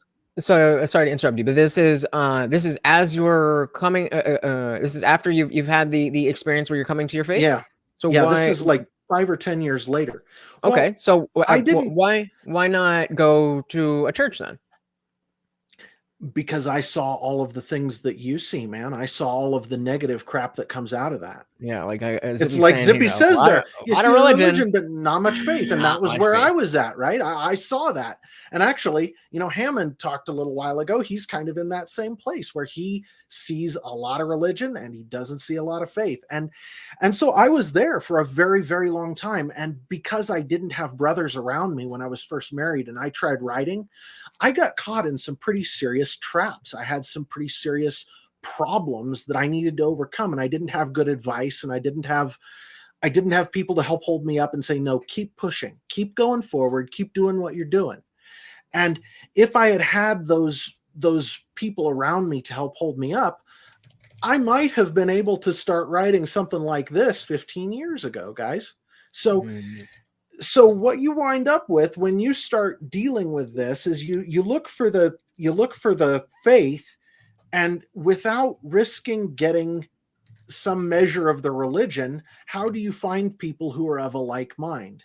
That's a hard question. And You come to the Indian Jesus live stream. along those lines, man, But legitimately, you that is legitimately what I am trying to do, because we know that the biggest religion in America is the nuns, and they say, this is an old joke, because when you ask people what religion do they follow, the biggest answer that you're going to get in America is none. So even if you're not an atheist per se, and again, just for anybody who is unsure, that atheism is not the claim that God does not exist. It is merely the rejection of the claim that God does exist or does not exist. It's just, I don't know. I would have thought that was agnosticism. So I am an agnostic atheist. And so without theism, so if we break the words down, theism is the belief in a God or gods. You tack an A on that. That is without a belief in God or gods. Gnosticism, so with a lowercase g, because Gnosticism, not Gnosticism, but I'm sorry, I interrupted. Right, yeah, so I see where you're going. Go ahead. I'm sorry. And so capital G Gnosticism is a philosophy in and of itself, but just the notion of Gnosticism means knowledge, and again, without knowledge. So I'm without a belief and without a knowledge. So when you ask me, do I believe in God? No, I don't have a belief in God. Do I know that He doesn't exist? Do I know that He does exist? No. So I'm agnostic on that point. It's whether you have a conscious and a firm belief in a God or gods. And then we have deism, where it's separate from theism, where the theism is a belief in usually you'll hear it as a more personal God, but essentially, if your God can answer prayers, and if your God can reach into the universe and change the laws of physics, then it's a theistic God. Where a lot of people talk about how Einstein talked about this God of Spinoza, where it's kind of just like the first domino in the physical world. Yeah. So Zippy says here, faith allows room for doubt, and that doubt is your personal struggle and yours alone. I.e., you cannot force things on others. No lie detected. Great. Zippy says, I'm an agnostic. To me, that means any path can lead to God. So that means that he doesn't know that this is the right path and that is the right wrong path. So he's an agnostic theist.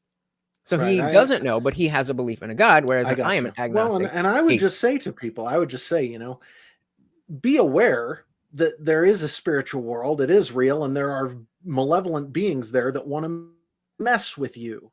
Absolutely. And I mean, even if that just manifests as, people doing bad things, then it definitely can get deeper than that. But it also can be as simple as that. And so if that's as far as you want to take it, that there's evil energy out there, just meaning that there's people who aren't nice. That's your first step. And people may take it beyond that, but nobody's denying the notion that there is such a thing as good and evil, or there is such a spectrum that you would call good and evil. There are plenty of people who do deny that, but they're the ones who are particularly pernicious. I mean, you talk about atheists who are actually a real problem. Those ones who deny that there's really such a thing as good and evil, those are a problem. If you deny that there's such a thing as good and evil, you go read Ordinary Men by Browning, and you will. I would say so. I would push back slightly on that. And what they do believe there is such a thing as good and evil. However, their view of what is good and evil is very twisted, and there is no truth but power. So the person who has the power is bad, and the person who doesn't have the power is good. So by virtue of not being a billionaire, or by virtue of being a white person, or by virtue of being a man, you're automatically a bad person. That's their view of good and evil. And I mean, currently, and that's whether or not you and I could argue all day and night, and we could add third, fourth, fifth person and argue all day and night about religion and this and that. That's really the point of this whole channel, this whole community, is that guys, we can have these conversations.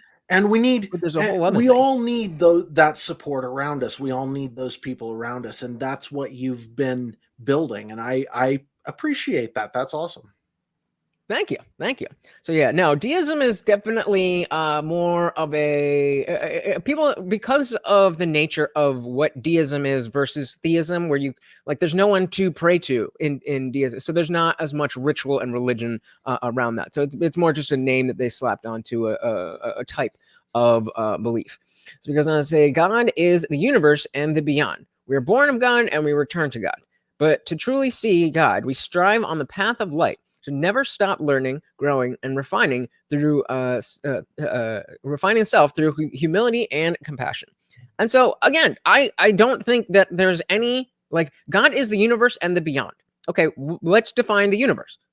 What is beyond the universe? Okay, so that's God? So only the stuff that is beyond the universe?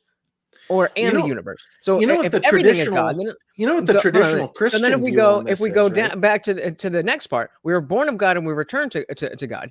Again, what does that mean? And so I would love to be able to take that and be like, yes, I totally agree, but I just don't know what that means.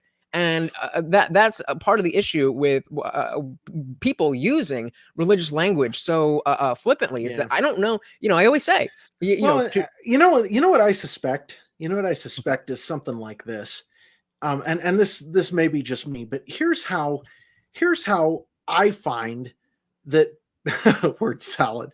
There was plenty of that going on, but no, no offense to Zippy either, because I understand where he's coming from and what he's getting at there. But absolutely. But what I would say is the traditional Christian view is that God is separate from the creation. There's a distinction there.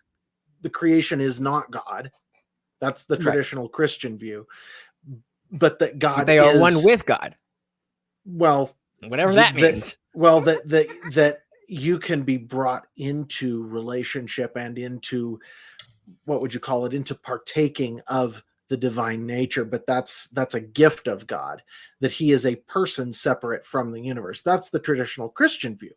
But what I would say, as far as what you were saying, is that for me, and people tend to get at this in different ways because we're all kind of different. We all take this in differently. But the way I take stuff in is, a lot of times, a lot of Christians I know say that they get something out of the Bible and they see it as truth. And to me, that's never really how it's worked.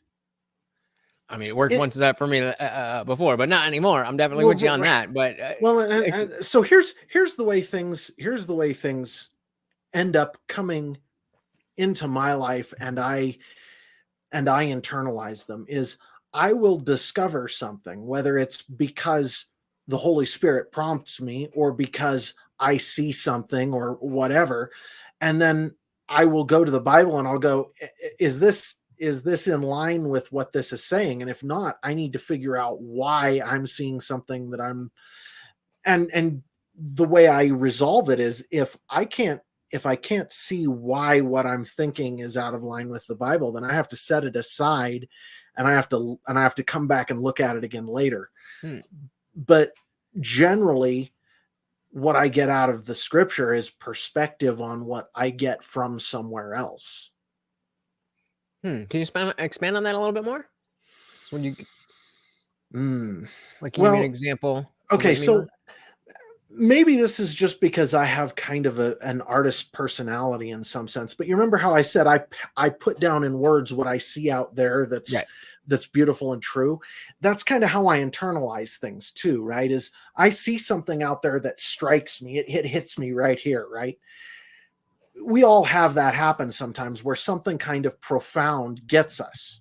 Mm-hmm. I hope everybody does that. I mean, shout out to LSD. Let's go. Well, either way, the point is that it better be a common human experience. But when that happens, I use the Bible as a way to sort of understand it better and to make sure that it fits with the rest of my worldview. And if I can't make it fit right, then I have to set it aside and come back at it later because I don't understand it well enough. But generally, what I get comes to me not because I read it in a book, but because it's something God put out in the world that's true, and it's confirmed by the book. Well, it's like I say, when it hits me that way, I take it to scripture and I see how it is confirmed or handled by the Bible. And that helps me to understand it better.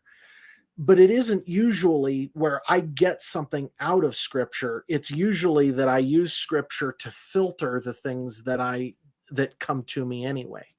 Okay. Does that make any sense? Yeah, definitely. And I think I don't think that a lot of people do it that way. I think that it's kind of the other way around, where it's like, book says this, so I must do this, as opposed to like, okay, well, I understand the values of the book.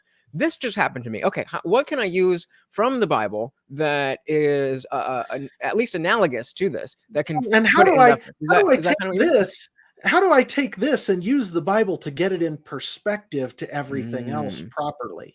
So he says, I tried to quantify the universe and anything outside it. God is simple existence. We are both of the universe and return to it via physics. The universe is not an absolute, so I had to account for the beyond.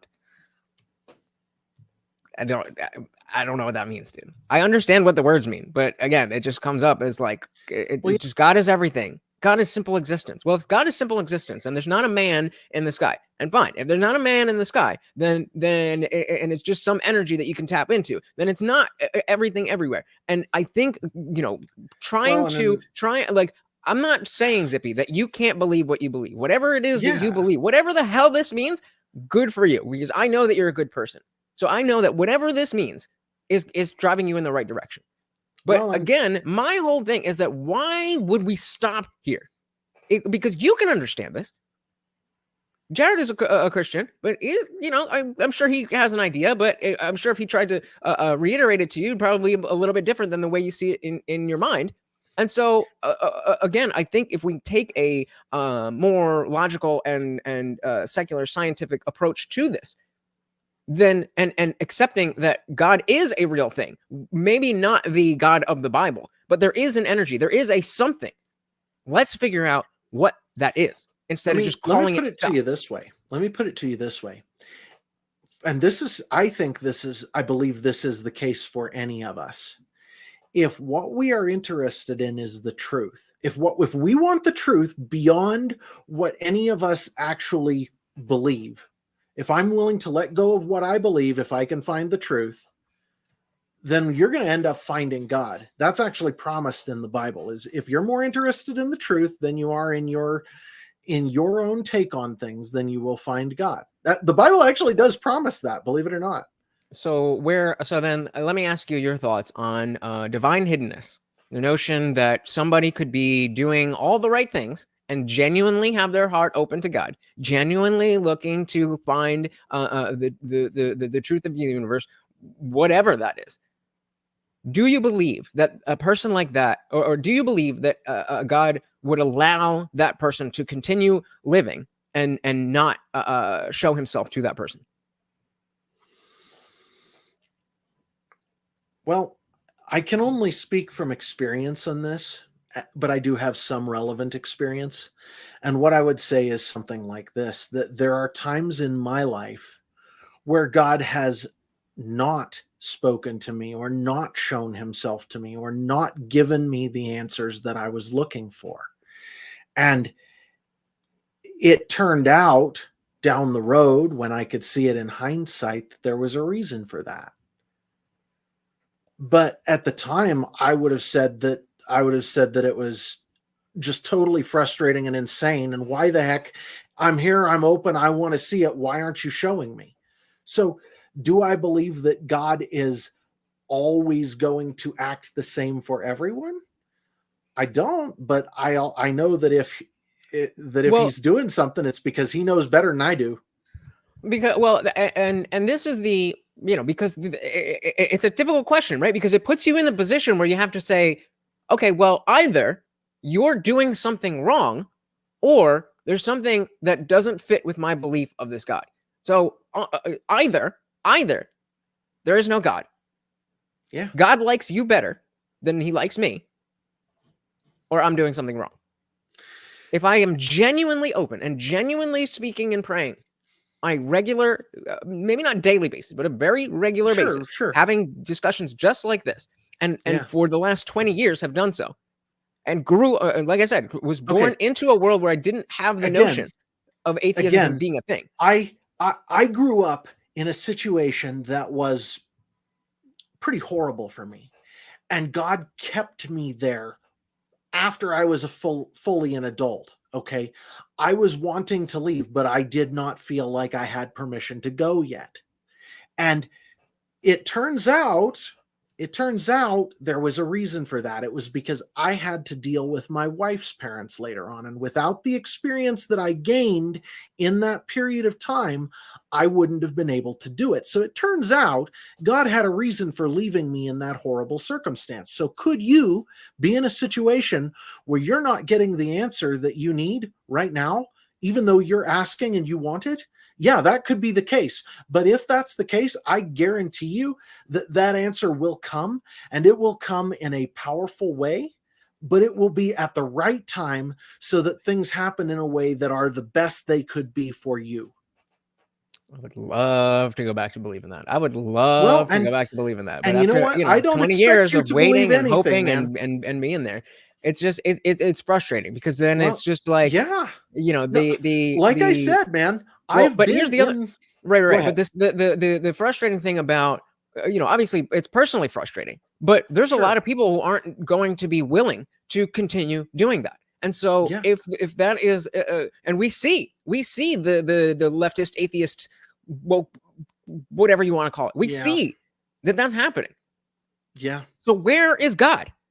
Where is God? Are we saying that this is like the Tower of Babel and it needs to be this bad? Isn't that a serious question? Because I have an answer, but it's a tough answer. A tough answer or a vague answer that doesn't really give an answer? A tough answer, a hard answer. Okay, I'm ready for it. Okay, the hard answer goes something like this. And I'm gonna struggle to put it into words, so you're gonna have to bear with me a little bit, all right? And I'm sorry for that. But this is one of those things that it's like, yeah, take your time. Okay, so God created if we take the biblical narrative seriously, if we just take it seriously, then God created these beings that are in a garden that are innocent, and he gives them the option, the ability to bring all of this horrible sin and death and destruction and darkness and just nastiness. And what you're talking about, the woke left insanity, is it being a result of that. He gives them the option to bring that into the world by walking away from him. Mm-hmm. And the only way that I can see that being a good thing is if the results of what's going on are something that God looks at it from outside of time, and he says the only way to get to the end point that has to be for this to be really good is to let all this happen. It's interesting. Oh, shout out to Captain Gooby. Welcome to the party. We'll get to that in a second. It's very interesting. Have you seen or heard of the show Travelers? It's a Netflix show. I haven't had Netflix in a number of years, and frankly can't afford it right now. So yeah, I'm using somebody else's password. But basically, it's we didn't just say that online or anything. It'll be our little secret. But basically, the premise of the show is that in the future they have a way to send your consciousness back to somebody who's about to die. So instead of that person dying, you can take over their body. Oh yeah, you know what? I did see this. I actually watched the whole thing back when I had it. Now that you say it, I remember it. And so if you remember, spoilers for anybody who wants to watch Travelers, you'll forget by the time you get there. But so if you remember, there's the faction and then the director. So the director is the AI that allows the travelers from the future to be able to know, how to go back in time, when to do it, all that stuff. And it's an AI. And then there are people from the future who don't want to be, the future shitty, which is why they need to send people back. And so they're like, we don't trust the AI. Humans should have free will. And it's a very similar type of thing. And you have characters that will, go through certain things, or characters that will die. And like, why would the director do this? Why would the director do this? And you have to trust the plan. You have to trust the plan. You have to trust the plan. So it's like I'm kind of with Dan, and he said, God's always been busy when I've asked anything. I'm 61 years old. Busy God indeed. Well, and here's the thing for me, addressing what Dan says here. Again, I can only speak from personal experience, guys, but here's what I've experienced. When I ask for things that I want, I don't necessarily get them, because what I want isn't necessarily the best thing or whatever. But when I say, not my will, but your will be done. Show me what needs to be. Show me what I need to be. Show me how to fit into this plan. I get his presence. He comes and he is present with me, and he has so far taken me on down some very interesting paths. But so George says, I noticed a flash of anger in you. Not a bad thing. When you asked where is he? You couldn't have that frustration response if you truly didn't believe God was real. I believe that I understand what you're saying, which is precisely why I don't believe in God. That's precisely I'm accepting the premise that God would not do that. If this God creature, this God consciousness that you talk about, I am accepting the premise. And where does that get me? To when, where, what? And those questions are unanswered. And so I don't feel like, so then, somebody was talking about the difference between being saved and getting into heaven. Now that's a very, sometimes if you try, you get what you need. Good one. But the difference between, being saved and, or having faith rather, and getting into heaven. So fine, maybe I don't feel the need to have God in my life, but certainly if there is an afterlife, I would love to not spend eternity in hellfire just because God hid from me. What did I do wrong? What did Dan do wrong? Now that because we don't accept the God who's hidden from us. Okay, let me put it to you this way. Two things. First off, what religion has created as a premise that if you don't follow their rules and you don't do their thing, you wind up in hell, isn't exactly what the Bible says, and isn't exactly what God has communicated. Maybe not God, but certainly all the leaders who claim to speak for God. Well, you remember when I said that when power comes in, we start to have problems? It's because there are evil spiritual beings and they do want things their way. And the best thing they can do is to push these agendas that tell people exactly that it is that black and white. But here's what I know for a fact, man, that when it comes down to it, if what you say is true and he's hiding from you and you really want to know, then there will come a time when he will reveal himself. And how do you know what that? He says? Because it's a promise, man. And I've heard a lot of broken promises in my day. Shout out to Miss Anthropic Altruist. Welcome to the party. Sitting just hella atheists. More atheists than the amazing atheist. More atheists than Sammy Harris. I guess we're all on the same level there, but I'll take it. Welcome to the party. And here's what I would say about this. If God is real, and he is perfectly just, which is what he claims, then if you're really looking and he doesn't reveal himself to you, then sounds like a dick. Well, what I'm saying is if he's perfectly just, then that doesn't fly. So, but that's begging the question. I don't think there is a he to be perfectly just. So like somebody promised, and as Dan's saying, God hasn't said anything. Other people have spoken for God, not God. So other human beings, other flawed human beings have written a book that has been translated. People who never met. I have some issues with what you just said there, but go on. Okay, so let's go for. So it's a message from man, supposedly inspired by God, then put in a book about something that happened decades before. Yep. And then translated over and over again. No. Books. The Bible was in English to start with. It was translated. No, it was translated a couple of times. Depends on which version you read, but it was translated once. Sometimes we've got the Dead Sea Scrolls. We've got so there are different translations that happen, but that's what I said. When it's translated, it's translated. Hang on a second. What you're getting at is the idea that they were written down by scribes over and over again throughout history, and what you're suggesting is that errors accumulated in that process. Bingo. Yes. Okay, I get that. I understand. Well, possibly to the point where I cannot say I know that didn't happen. How do you know that didn't happen? Well, and here's what I'm saying.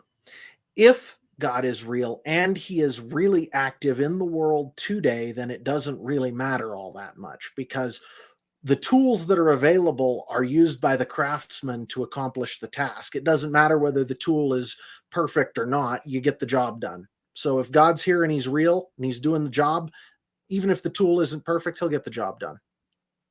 Well, then again, that is all the evidence I need to say that, okay, well, the job's not getting done. I look out and I see a bunch of debauchery. I see a bunch of people who have fallen away from religion like myself, but have not found the like you said, something to replace it. They haven't not looked at moral philosophy. They have not taken the time to understand, why am I behaving this way? What way should I behave? What values do I want to see in myself? What values do I want to see in society? People are not doing that. People are also no longer going to the Bible or to other dogmas, and I don't think that dogma is a good thing to begin with. I think the notion of having an idea that this is true and that's my starting point, I think that is a bad way to think. And I say it all the time, whether it's that you believe, and simplifying it and being facetious, whether you believe there's a man in the sky or you believe that a man can transform into a female, and if you're not willing to question that, you are on this. It's the same level. It's the same exact thing. Well, I hear you, and I'm not. What would I say? So Dan says, Jared, try tell a story to a friend. Tell him. Oh, it's right. I understand the point he's making here. I get it. And what I would say is, again, if if God is really active in the world, if he's real and he's active, then even if the Well, but that's tool what we're were asking. imperfect, well, even if That's the begging the tool were question. Like, imperfect, yes, he would if God is accomplish the real, then goal. everything is perfect and Well, everything and is I great. guess what I'm saying to you is this: the way I have explored it, I can't find a way to prove beyond a shadow of a doubt that God's real, and I have to assume that's intentional. So that what that Why? means Why? is What makes you assume it's intentional? because I would assume that if it were Why? Why are supposed, you if making we were assumptions? supposed to be Why were you why are you making assumptions? There's a thing that you don't know. Where does the assumption okay, the only answer I can give you is this, because I would assume it's intentional, because if he meant it, if he meant us to be able to prove beyond a shadow of a doubt that he was real, then he would have done that. or he doesn't exist? How do you know that one is more likely than the other? And again, I just say you can't prove this via No, I'm logic asking and you reason. personally. When you get up in the morning, Well, what mechanism do you use to say that? Well, okay, it can either be simple absolutely nothing, answer, or simple answer is I know him. I have a real relationship with him like another okay, person. And there are times when he communicates to me. It isn't when I want usually, but he okay. does. So And this is so part. So this is part of me trying to understand how I can defeat this divine hiddenness. Maybe I am doing something wrong. So when you say he communicates with you, what does that? What is that? What is that? What happens? Are you hearing a voice? Are you seeing a sign? Are you? serious answer, Yeah. most of the time. So earlier today, I was not in a very good place mentally and emotionally, and I started praying, and I started um, I went and I got by myself. I started praying, and eventually I get a it's almost like a hand on your shoulder. It's almost like another presence with you, and that that difficulty, that unease is eased. And so what I would say is something like this, that when I go looking for him, he comes and finds me. And it isn't always the way I want, and it isn't always that it happens, but that presence when he's there is unmistakable. By what And means? so because I recognize it, it's like um, when I met my wife, I describe it as finding the other half of myself I didn't know existed. I know her. I understand her. I feel her. I Okay, don't know how to describe it. okay, all right, but other people are also aware of the existence of your wife, right? Other Right, people can right. see Let me that when you hang guys are on, together, hold on. Let me finish the thought. Let there's me something finish the different thought. than between you and Please, other can I people. finish the thought? I mean, you're interrupting me, but sure, go ahead. Okay, because I was going to answer the question in the first Okay. place. Okay, so the idea is I there is something about her that is unmistakable to me, and I don't know how to explain it. And it's the same with God. I don't know how to explain it to you exactly. I just know that when I try to get near to him, he draws near to me. And it isn't always the way I want, but he does do that. So that's what I'm trying to. That's what I'm trying to understand. How do you know that it's not Satan that's communicating with you? How do you know that it's not the god of Hindu god? That is a perfectly good question. Um, I don't often have to answer questions like these, so collecting my thoughts takes me a Yeah, second. it takes But time. well, the best answer I can give you on that goes something like this: that when something is internally consistent, when it is truthful, when it is good and righteous, and internally consistent and truthful, and there's no hint of a lie, that is how I know it is from God. And that relationship, because yeah, Don't worry about that. Okay, stay on your thought. I want you to sorry, get it out. I've got to say it like this. It's like the way God deals with each individual person is a little different, and it's designed specifically for us. It's like when something happens that I ask for something, please show me what I need to know about this. It's like earlier today, actually, there was a really big pressing question on my mind, like life altering pressing question, like, can I take care of my family sort of pressing question. Okay. And I said to him, please show me what to do here. I don't know what to do. I don't know. What do I do? I don't even have I don't even know what direction to go. And then later on, somebody asked me to proofread something for them, something that they're writing. And so I start reading this thing, and all of a sudden these words start popping out at me, and I'm like, wow, is this like answering my question? What's going on here? And all of a sudden I get this amazing sense of peace descends on me. Okay. So far I've gotten a sense of peace. Hold on, because I want to, because again, Sure. this is not me trying to tear anything down. This is me genuinely trying to understand. If I thought it was, we wouldn't be having the conversation, man. So you get a sense. I forgot what it was. You said a sense of. It was a sense of peace. I got a sense of peace came over me, and it was because when I was reading this, it was like the answers to my questions were popping off the page. That wasn't the only thing that was on the page, but it was like, this is popping out to me. And as this is happening, I start getting this immense sense of peace that is kind of from outside of myself. I'm like, whoa, okay, I got your answer. Thank you. Okay, cool. So let's dive into that real quick. But George has a question. Could a doggy as cute as Morty exist if God didn't exist?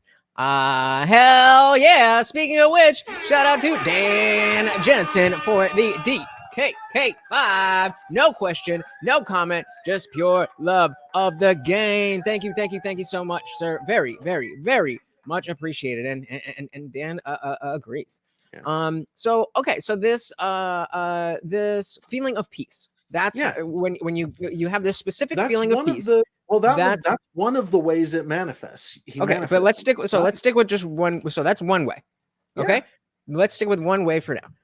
What is it? What is the thought process or the mechanism that happens when you feel that sense of peace that lets you know that it's God and it's not something else? Because so far I understand what you're saying. I'm just trying to determine how we can rule other things out. So when you feel that sense of peace, I think that when I try to rule other things out, it interferes with that sense of peace. It's like, how do I put this? So the Bible says, trust in the Lord with all your heart and lean not unto your own understanding. And the way that comes down in this case, I'm sorry, I don't mean to, I saw your reaction there. I don't mean to. I'm got a million things. Please. You're okay. What that says is, when I try to understand too hard what's going on, that actually interferes with God talking to me more than about anything else. And so what happened earlier today was a total surprise to me. What I was reviewing was something that was totally unrelated to this question that I had asked God. I didn't expect anything. I didn't know it was coming. And it was like smacking me in the face or something. It was like it jumped out at me in a surprising way. And I'm like, oh, so okay. So I can make an assumption that you're probably not aligned with the LGBTQ whatever philosophy. You would assume such a thing? How dare you? I assumed your gender. No, but so when you say this sense of peace, and if you think about where that sense of peace comes from and why it is giving you a sense of peace, I don't hear a difference between what you're saying and when a trans person is telling me this is how they know that their gender is different. So here's what I would say to you. And this is just the best I've got.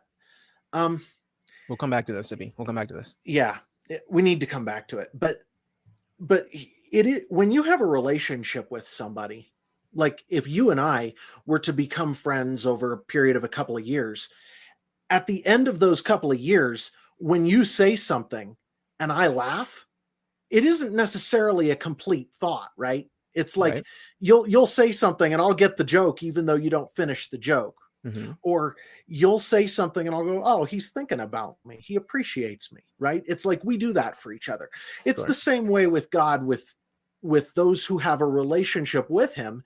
It's like no, it isn't. There isn't just one thing or just one sense or just one anything. A relationship is a very complicated thing. And so after having more than 30 years of time where God has been present in my life and doing things and talking to me in certain ways, that sense of peace was just it was just the latest thing. It's like that was a shorthand for, nope, I've got you.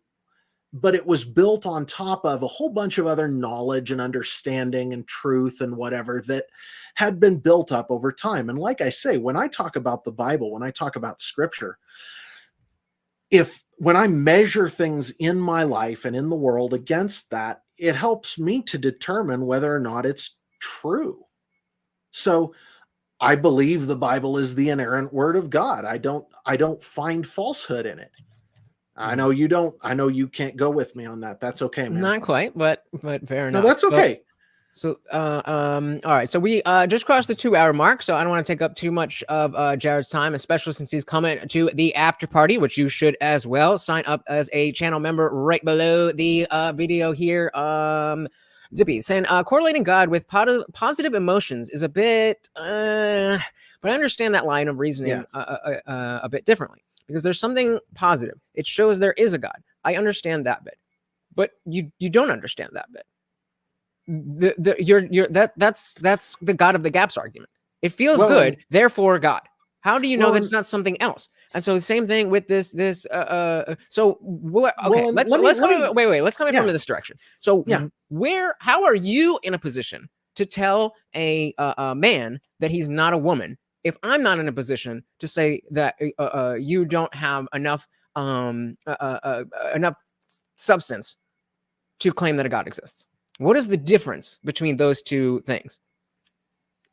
I mean, we could go a lot of different directions with that, right? I mean, and I don't mean like the effects. Obviously, we definitely agree the effects are different. Not all dogmas are the same, but I'm talking logically.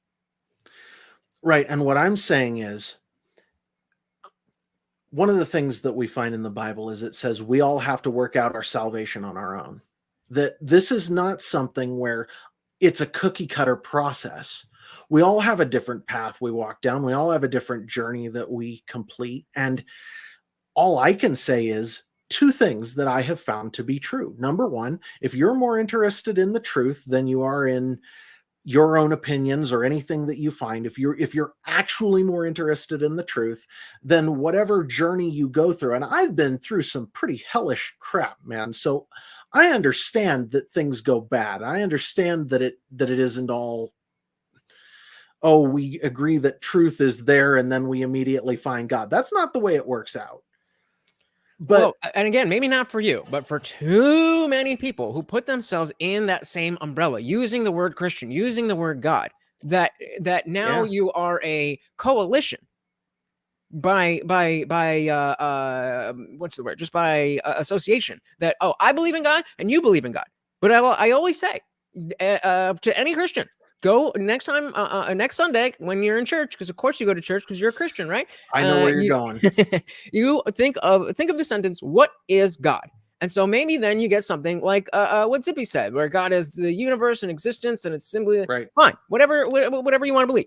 So then you go in, you sit down, and you turn to the person to your right, and you ask them, what is God? I guarantee you, more than you can guarantee me, that I will find a God at some point in my life.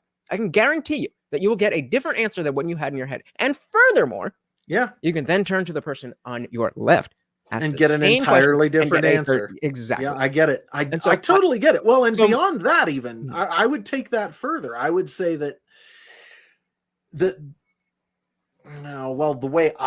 way I understand it goes something like this: that if God made us all to be different, then the way we're going to understand and see him is going to be different by design, that's actually intentional.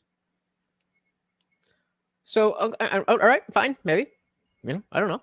So if that is the case then, and God is something that's going to manifest differently to each of us, is there, so if that's the case, you're not claiming that's the case, you're just saying maybe it's that, right? Or you're saying I'm saying that the God that I know in my experience and the experience of people I trust and I have fellowship with manifests himself to each of us in a different way that is designed to speak to each of us as we need to be spoken to because we're each different. Okay. So I would assume that if that's true for me and the people who I trust, who I fellowship with, that would be true for other people too. Okay, so again, there's a strong possibility, but not necessarily that it has to be this way. That God is different to everybody. So that the way he talks to everybody is different. But there is still an underlying something that is there, that is the foundation or the core, or is there a thing that is God that we can all collectively see, even if we see it from different angles? You know, they have the glass tube, and you see it on the wall, and it's this way it's a square, that way it's a circle, but you actually, the thing is actually a single. You know what I'm talking about? Yeah, I know what you're talking about. And it's the blind men and the elephant by any other name. Yeah, exactly. And so is it your belief that even though God is going to speak to people and manifest to people in different ways, that there is something at the core that possibly could be discovered, or at least we could get closer to where we are now? Is it possible that we can get closer to the core of God than we are right now? I want to say unequivocally yes, but in all kinds of different senses and ways. It's okay. like and we talk about science, and I think that when we explore the world and the way the world works, was that we discover more and more about how God put things together, and the same is true of God himself. When we want to know him better, we discover more and more about him. If he's real, he's infinite.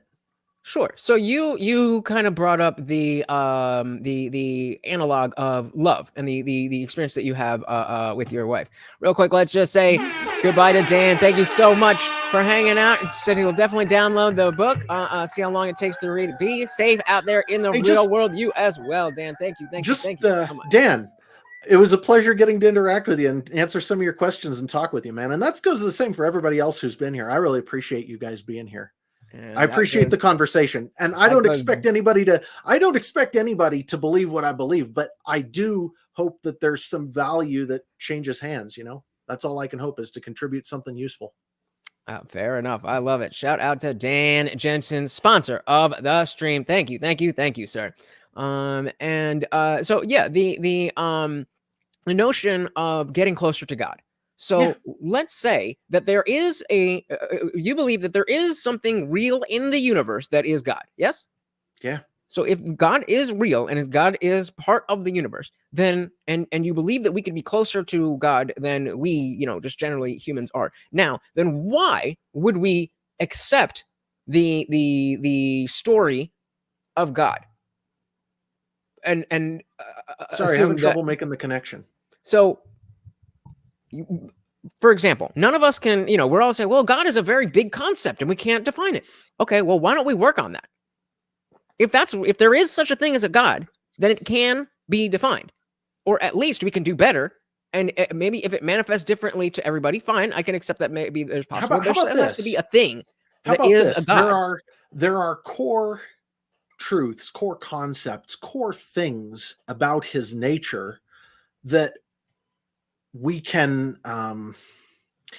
say are the same, no matter how we would perceive them or perceive him, and that we may end up seeing those aspects a little differently, but they are the same aspects. Right. And so Zippy's got a good thing. Kind of what I'm trying to say is that rationally can overpower the dogma, as we are trying to be rational and civil here, allowing us to philosophically agree to disagree and move on to, well, I wouldn't say more important things. I would say there is nothing more important. Right. Two other things. But yeah, so whereas if we were to dig further into the conversation, then we could uncover those truths. It is a philosophical thing. So it's not something that we're going to physically find out in the world. It's going to come from our human consciousness. And so why are we shutting down that places? But certainly from directly speaking about it. So Yeah. if that is the case, then why are we shutting down conversation? Not that you and obviously you and I are sitting here doing this, but a lot of people Right. don't want to do this. A lot of people who are religious don't want to have to be questioned. A lot of people who are atheists don't even Yeah. care to ask these questions. Do you want my answer to that one? Yeah, that's why I'm asking you, buddy. Okay, well, here's the best I can do for that. There is something in us that wants to find a set of propositions or a framework on which to build our understanding of the world. And when things challenge that, when they don't fit right with it, we get uncomfortable and we don't like to engage with that, right? And so for most people, and this is true for whether they're Christians or whether they're atheists or anything else, most people have a pretty low tolerance for that kind of conversation. I have a very high tolerance for that kind of conversation. I really enjoy, which is why I actually think we get along fairly well here. And I actually would love to have more conversations sometime. Definitely, because brother, I think you're a neat guy. I'd like to talk to you more. But the whole point here is when people challenge those assumptions and those things, there's only so much tolerance we have for that. And after a certain point, we kind of just go, yeah, that's not worth my time. You don't fit in my framework. Go away.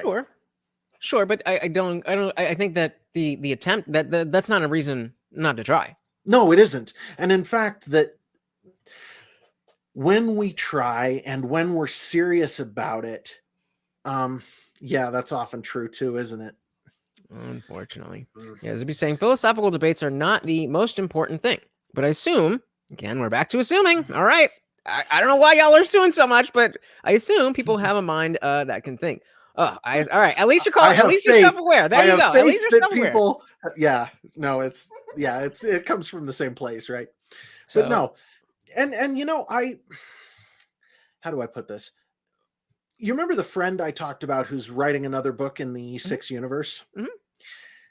There were a lot of years there where, you talked about coming out of your parents' house and you had this period where you did drugs and your life got kind of out of control and things weren't going very well, right? Something like that. Yep.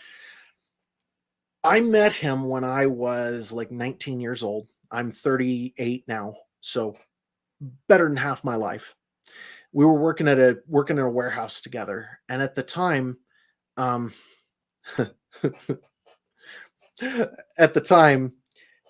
he was in a particular situation, and over the next number of years, I watched his life do something like what you suggested, where it went to places that weren't so good, and eventually,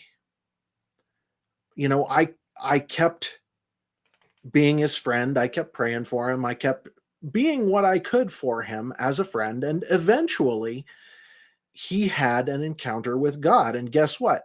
He is a Christian brother. He knows God. And it's for him, it's not about rules, man. I have never met somebody who is less about rules than this guy. But I tell you what, that same relationship with that same person is there. So, but see, the thing in his case was, it wasn't when he wanted it. And he actually blamed me for that partly because I didn't, and what can I say? Maybe there was something I could have done that would have helped him get there faster, man. I don't know. I'm just a human being. I screw up plenty, but by the same token, he did eventually get there. And it was at the time when it needed to happen for his life to be where it needed to be. And that is starting to come out in the wash now. You're starting to see it in hindsight that was the way it needed to be, and that he had to have all of those experiences beforehand in order to get there. Beautiful. So I think that's we're definitely you're heading over to the after party with us, right? So I think Absolutely. that is the best place to continue this conversation where we don't have to worry about the words that we use. Before we end, why don't you tell in case people missed, when we were actually talking about the book, the floor is yours. Tell them where they can find you, what the book is about, all of that good stuff. The floor, sir, is yours.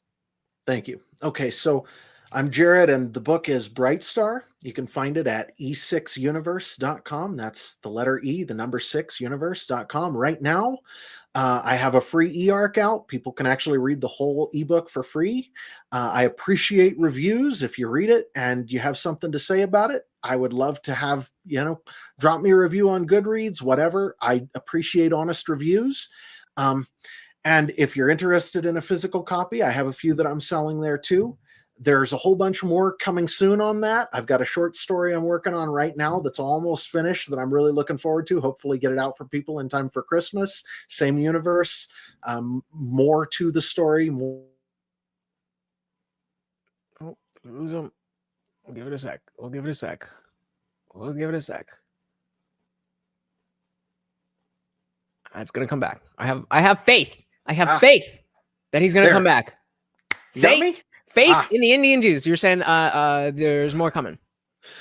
Just Modern Apocrypha, the other project, my podcast, Modern Apocrypha, modernapocrypha.com. If you're interested in a sort of a very outside the box view of what's going on in the world, Modern Apocrypha is probably for you. And like I say, I just appreciate the conversation, appreciate talking to everybody, and I hope to encounter you again in the future. Hope we get to do this again. Absolutely. Thank you so much for coming up and talking about this, and just being willing to be open about your faith, your work, all that stuff. I preach this all the time. Exactly. That is precisely all we can do. What I preach up. Shout out to Zippy, just signed up. Thanks, Zippy. I appreciate it. And hey, I actually, one of the things that let me just finish with this. One of the things I enjoy most about this writing is the people who I make relationships with, who get to contribute something to the work, are actually in some ways my favorite part of doing this. I love putting a little bit of other people into the work and having other people contribute. It's a wonderful thing, and it's so much fun. Awesome. So why don't we end on a very deep and heavy question from our boy George Hammond. What snacks does Morty like? I gotta get some. He likes the duck recipe, grain-free, Indian Jesus flavor. No, it's actually Blue Buffalo, but I am looking to put out a line of dog treats. That's way down the line, but we gonna do it. We building the whole thing here. Thank you again. So I already sent the link to the Discord to your email. So if you just click that and send me a DM, I'll get the permissions all set up. Everybody else knows where to go. And I'll just talk to these minions for a minute. But thank you. I really do appreciate you talking to us, and I'll see you in a few in the after party. Take care, brother. Man. Thank you. All right. Shout out to Jared.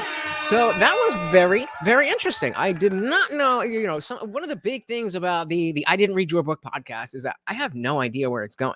At least when I'm watching when we do a normal show, I have the at least the idea of where it's going to go. Sometimes it's not always, you've been here when it's like, should we ditch this, whatever. But going in blind really has it tests me. And it really shows how much you guys are helpful in creating what this is. And I always want to point that out, because without you guys, I'm just a dude sitting in his living room. And I want to do more. So let's keep doing what we're doing. And thank you so much. Who do we got here? We have, come on. Where is it? Oh, wait. Shout out to, I know he on the replay, shout out to the sponsor of the stream, Dan Jensen. Thank you so much. And once again, this is the book here, Brightstar. I'm going to try energy. God damn it. He's going to say it again when we go in the after party. Link for the Discord, which is free to join. It's free to join the Discord, but you have got to be a channel member to join the after party. So please come and do that. You will not want to miss that. Thank you so much, guys. I really do appreciate it. Once again, this has been Morty, and I am your host, Lech, aka the Indian Jesus, here to resurrect the second coming of common sense. Until next time, guys, I am out of here. Peace. Oh shit. Peace.